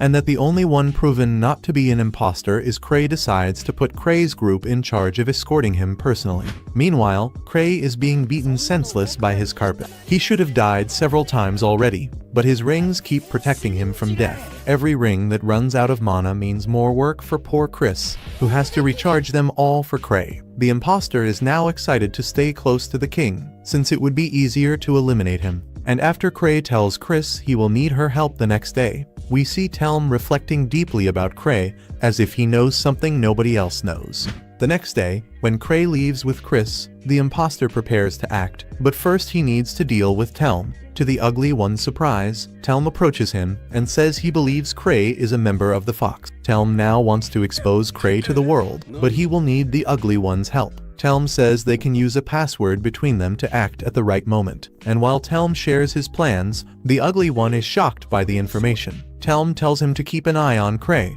and when the time is right, they will capture Cray together. Meanwhile, Cray is returning from the market. He bought a lot of things in this city, and Chris criticizes him for only doing normal shopping. She thought he wanted to do something important, and that was why she followed him. Cray then tells her shopping alone is dangerous. At this point of the story, the ugly one is already observing Cray closely, and according to him, members of the Fox are divided into 9 categories based on how many tails they have. Those with fewer tails know nothing about those with more. Even so, the ugly one believes that if Cray is truly a Fox member, he must be at a very high level. He watches Cray while Chris comments that Cray only bought sweets. To the ugly one, Cray being a Fox member makes perfect sense, since he chose him without ever seeing him, and on top of that he keeps ignoring everything he has been doing against the king. Some time later, Chris decides to steal one of Cray's sweets since she kept him company. Cray tells her not to eat it, but she shoves it into her mouth. What she didn't know was that it was a fun almond, a candy forbidden to mages because it heavily interferes with their magic abilities.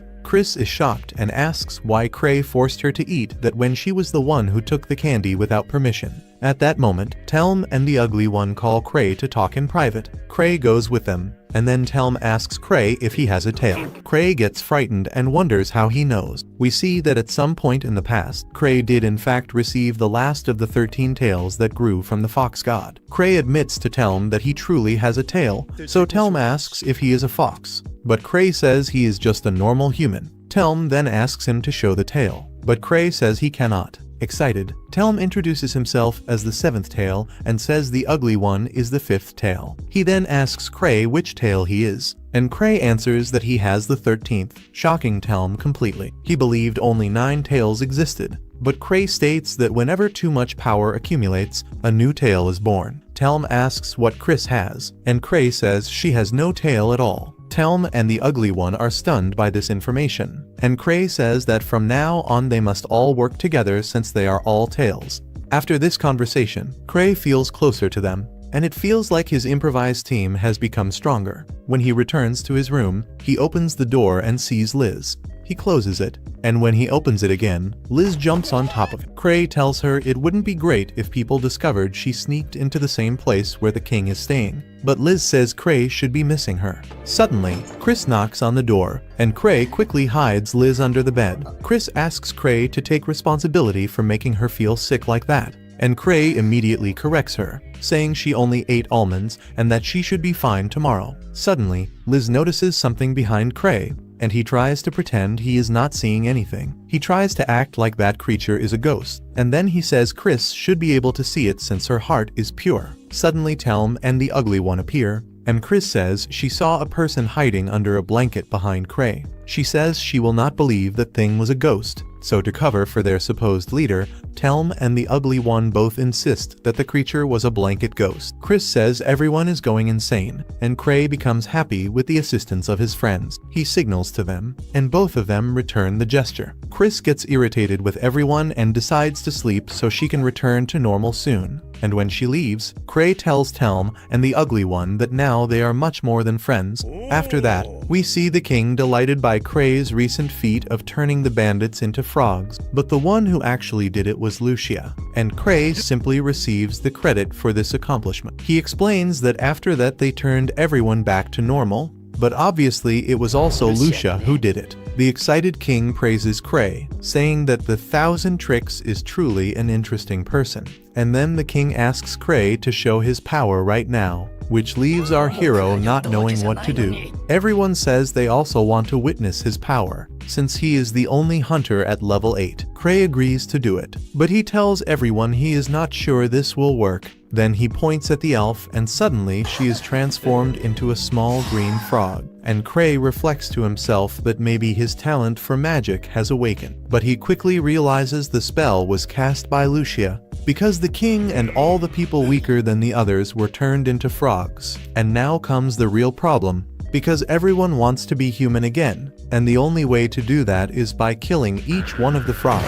After everything is resolved, Franz apologizes to the king, since Cray did not want to kill him, so Franz himself had to kill the king in frog form. After that, Franz tries to complain endlessly to Cray about his actions, but the king asks Franz to calm down, since now they are certain Cray is truly very powerful. After the king says that, Cray tells Franz he should shut up and relax a little, but that only irritates Franz even more. Some time later, Chris complains endlessly to Cray about everything he did to her, so Cray promises to turn Chris's water into wine to make her happy. But suddenly Lucia speaks into his mind. She says it is impossible to turn water into wine and asks Cray to stop with his crazy request. Chris leaves the room still irritated with Cray, and right after that their new great friends appear. Telm tells Cray they had a perfect chance to do their job, which for Telm is killing the king, but Cray understands they could have escorted him better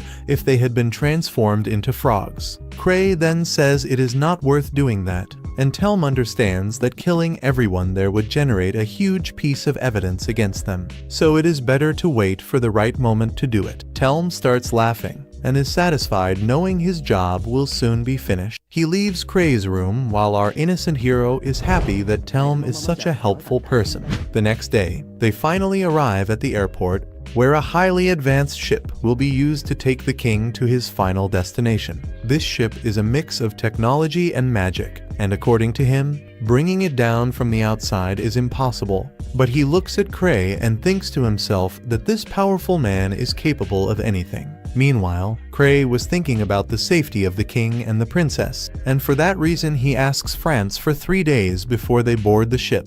He wants those days to train on his flying carpet and finally tame it. He does not let France know this and insists on 3 days. But France says enemies could attack him, so Cray replies saying it is better for them to be attacked on the ground, but for France no one would be able to attack them in the air. Then the king appears saying his daughter is tired from so much traveling, so Cray asks if they can rest for 3 days, and France gets very irritated by this. But the king accepts Cray's request. This leaves France extremely irritated, but on the other hand, it was good because now his group has 3 more days to prepare the terrain so they do not face anything dangerous. While everyone prepares, Cray fights without giving up against the flying carpet. Chris says the carpet is defective because it has no intention of obeying a human, but Cray is willing to give his best for it. And while he fights the carpet, he asks Chris to recharge his rings. The ugly bro watches Cray and does not know what to think. He truly cannot understand what goes on in the mind of the Thousand Tricks.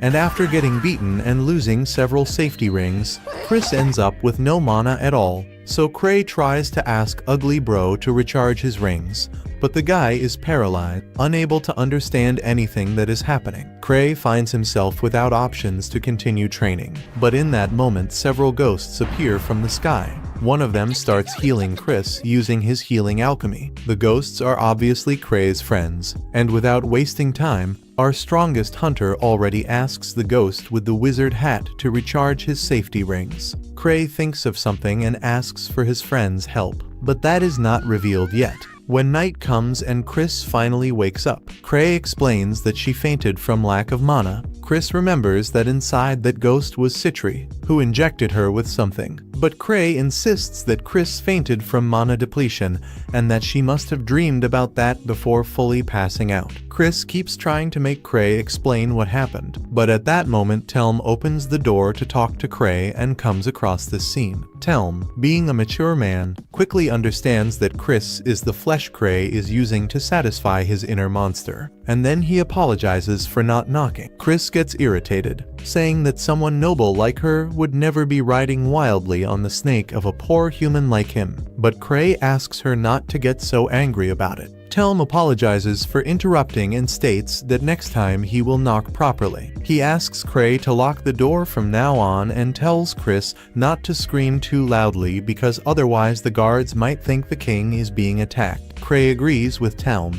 and Chris gets very irritated and runs after Telm to try to explain everything. And in the end, Cray feels happy because he believes Telm distracted Chris so he could rest in peace. Thus, the 3 days pass, and Cray is happy to see that Citri prepared all the luggage he needed. France asks why Cray is bringing so many things, but he says he is simply preparing for catastrophic events that may happen. France begins to ask what kind of events will occur, but Cray himself says he does not know yet. He states that the chances of the ship falling are only 10%, but that probability alone terrifies France. He orders a new inspection of the ship, and after he says that, 2 ghosts appear in front of Cray, Tino, and Liz.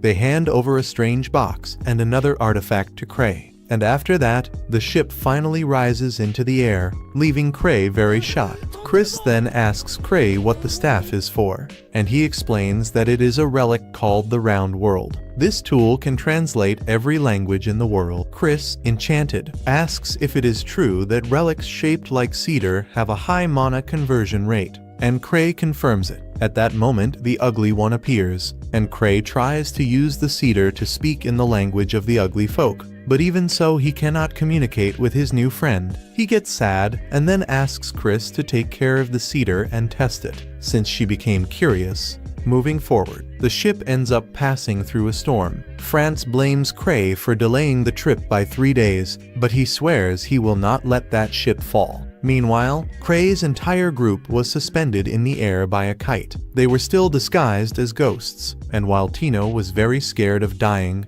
Luke was enjoying the adventure. Chris watches them and says they are incredible, and at the same time, the storm only gets worse, until suddenly a lightning bolt strikes the ghosts. Meanwhile, Telm and the Ugly One were together, excited about the storm caused by Cray. For Telm, the plan is progressing according to the 13th tale. Sometime later, the ship passes through the storm, but they remain trapped in dense clouds, and according to the reports from the ground, there are not even clouds there. France tries to find out what is happening from Cray, but he says he knows nothing. Suddenly, a man wearing a fox mask tries to eliminate the king, but the king defends himself from the threat. Everyone surrounds the intruder, and Cray asks the Death Knight to act, but the knight is nauseous and unable to fight. Not only him, but France and everyone else are affected by an area spell. Then Telm appears with the Ugly One and tells Cray that their plan is finally working. All according to what Cray had planned. Telm then dissolves his magic, making the man with the fox mask return to him. Chris asks what is happening, but Telm says she will die too, since she does not seem willing to join them. The king then realizes that Cray, Telm, and the Ugly One are members of the Fox, and everyone is shocked, but France already suspected it. Chris thinks of a way to save the king and feels disappointed about Cray being a bad person. But suddenly Cray asks everyone what that means, him being a member of the Fox. Telm states that Cray is one of them, and Cray finally understands everything that is happening. Telm and the Ugly One do not know the Fox God, they are simply members of the Fox group that wants to eliminate the king. He realizes the problem he is caught in, and unfortunately throughout the entire trip he was so relaxed that he noticed none of this. And even being in complete trouble, he still cannot stop feeling relaxed. Cray then reveals that he does not wish harm upon the king's life. Telm angrily says that he stated that he is part of the Fox, but Cray now plays dumb saying that he is not part of any organization at all. Telm says that now he is pretending to be a fool, considering that just a few hours ago he even knew about their secret communication.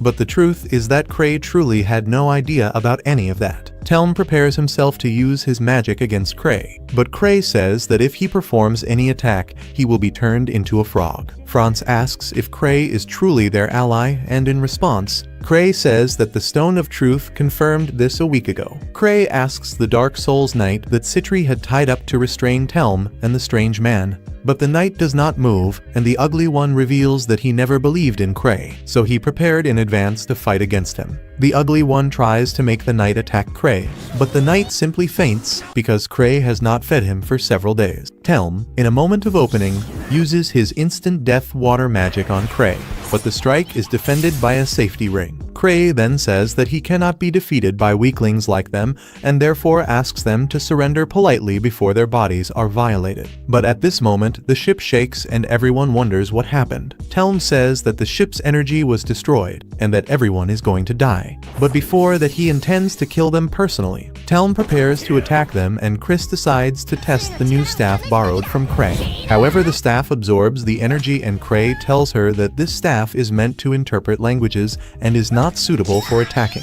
Telm then uses his supreme magic. At the same time, Cray's group was in the sky flying through the storm. They notice Telm trying to do something suspicious, and his magic is completely nullified. Cray mocks him, saying that age is beginning to affect his magic, and Telm is left wondering what happened to his magic. Chris asks if this storm is a magical turbulence, and Telm gets irritated, saying that Cray predicted all of this and set this trap for them. But Cray was actually struggling to fart without anyone hearing it. He pretends to be strong, saying that without magic, Telm and the Ugly One are nothing more than old men. Telm gets irritated at being called old, but the Ugly One decides to retreat and wait for the fog to pass before acting. They retreat, and when Chris tries to follow them, Cray stops her, saying that what matters is saving lives. Fortunately, he brought many healing potions and a lot of food, so in a short time he manages to get all of the king's soldiers back on their feet. France asks what Cray intends to do, since the enemies can return and attack them at any moment. Cray approaches the knight to give him a piece of meat,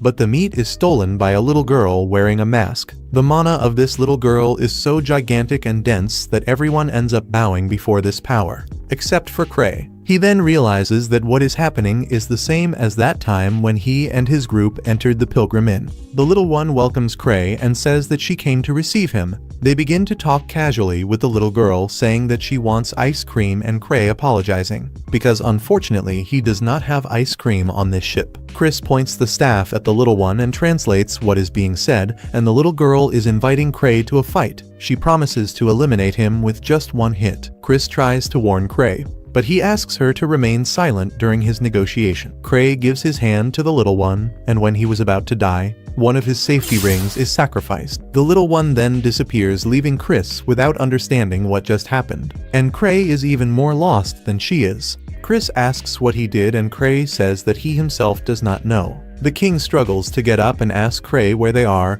and he says that the Pilgrim Inn is a level 10 dungeon. He has been here before, and the only way to leave is by negotiating with the boss. The king asks if Cray can do that for them, and Cray responds that yes. He turns around and moves forward to save everyone's life. While reflecting to himself on why he is not affected by the dense mana of this place, he believes that he has a negative talent for being a hunter, and as he advances, Chris offers to accompany him. She follows Cray passing through the dungeon entrance, and soon they come face to face with the little girl from before. She stretches her hand toward Cray again, talking about fried tofu and other things to eat, but the translation for those words once again was about a battle to the death. Cray, misunderstanding everything, tries to interact in a friendly way with the girl, and for some reason when she tries to kill him, once again we hear the sound of one of Cray's safety rings, and the little girl becomes even more irritated. This makes Cray remember the last time he was in this dungeon. Back then the girl was also talking about fried tofu. He gave his food to her, and the little girl became very happy. He remembers that inside this treasure vault children are unable to lie. And Chris hears this and realizes that that child from before was not lying when she said that she would kill Cray with just a single hit. Chris then realizes that the child suddenly felt weak because her words about killing him with one hit turned into a lie when she did not kill Cray with one hit. Suddenly many children appear, being curious about Cray, and shortly after that, an adult appears. He recognizes Cray as an adult who is not afraid of danger. Fortunately, this man is not a hostile person. He comments to Cray that after his first appearance, this secret dungeon was relocated into the skies so that no human would appear here again. The man explains that the little one who attacked him is not used to humans yet, and that is why she quickly attacked them. He comments that thanks to Cray, another little girl became addicted to fried tofu. The man guides him forward, saying that they are fair and impartial people. Therefore, he will guide Cray to his mother, so that Cray's fate can be decided right now. And from this point onward, Cray must advance alone. As soon as the man opens the door, Chris can barely remain standing because of the mana that is even denser than before. Cray decides to move forward, and Chris becomes worried about him. However, the man in front of her says that she should worry about herself, since Cray obeys the rules of this place in an absurd way, even though the rules were never explained to him. But a common noble like her does not seem to understand what kind of rules they use around here. Further ahead, we see Cray reflecting to himself that he has already grown used to living in fear of danger. For him, it does not matter what the mission level is. He always runs the risk of dying. Therefore, it does not matter if the enemy is a dragon or a god. He can easily die at any moment. Fortunately, now he has his artifact that turns situations that are difficult to deal with into comfortable situations. Standing in front of the chief of this place, Cray says that he never intended to come here again, and that everything was an accident. But the chief refuses to believe him. Meanwhile, outside, we see that thanks to the level 10 dungeon in the middle of the skies, Cray's group managed to stay airborne. They try to invade the dungeon by force, but they can only enter through the true passage. Tino suddenly starts screaming, saying that a huge dragon is coming toward them, and this does not seem to be just anyone. At the same time, Cray kneels down and begs the chief to allow all of his friends to leave safely. But she says that kneeling will not work this time. She does not consider Cray's arrival as a reunion, and therefore Cray's future is now uncertain. Cray realizes that the chief of this place also cannot lie, so he lies, saying that he came on purpose and that they are not meeting again like before. She becomes irritated and releases her threatening aura. But even with her releasing a very dense mana, Cray feels nothing. He answers the chief, saying that he tried to be gentle, but the chief does not like a mere human like him trying to have compassion for her. She says that she has never met a human so stupid, and says that Cray represents the stupidity of his race. She starts shouting at him to leave immediately, and after that we see Cray returning from his meeting with the chief of this place unharmed, and he is still carrying another fox tail with him.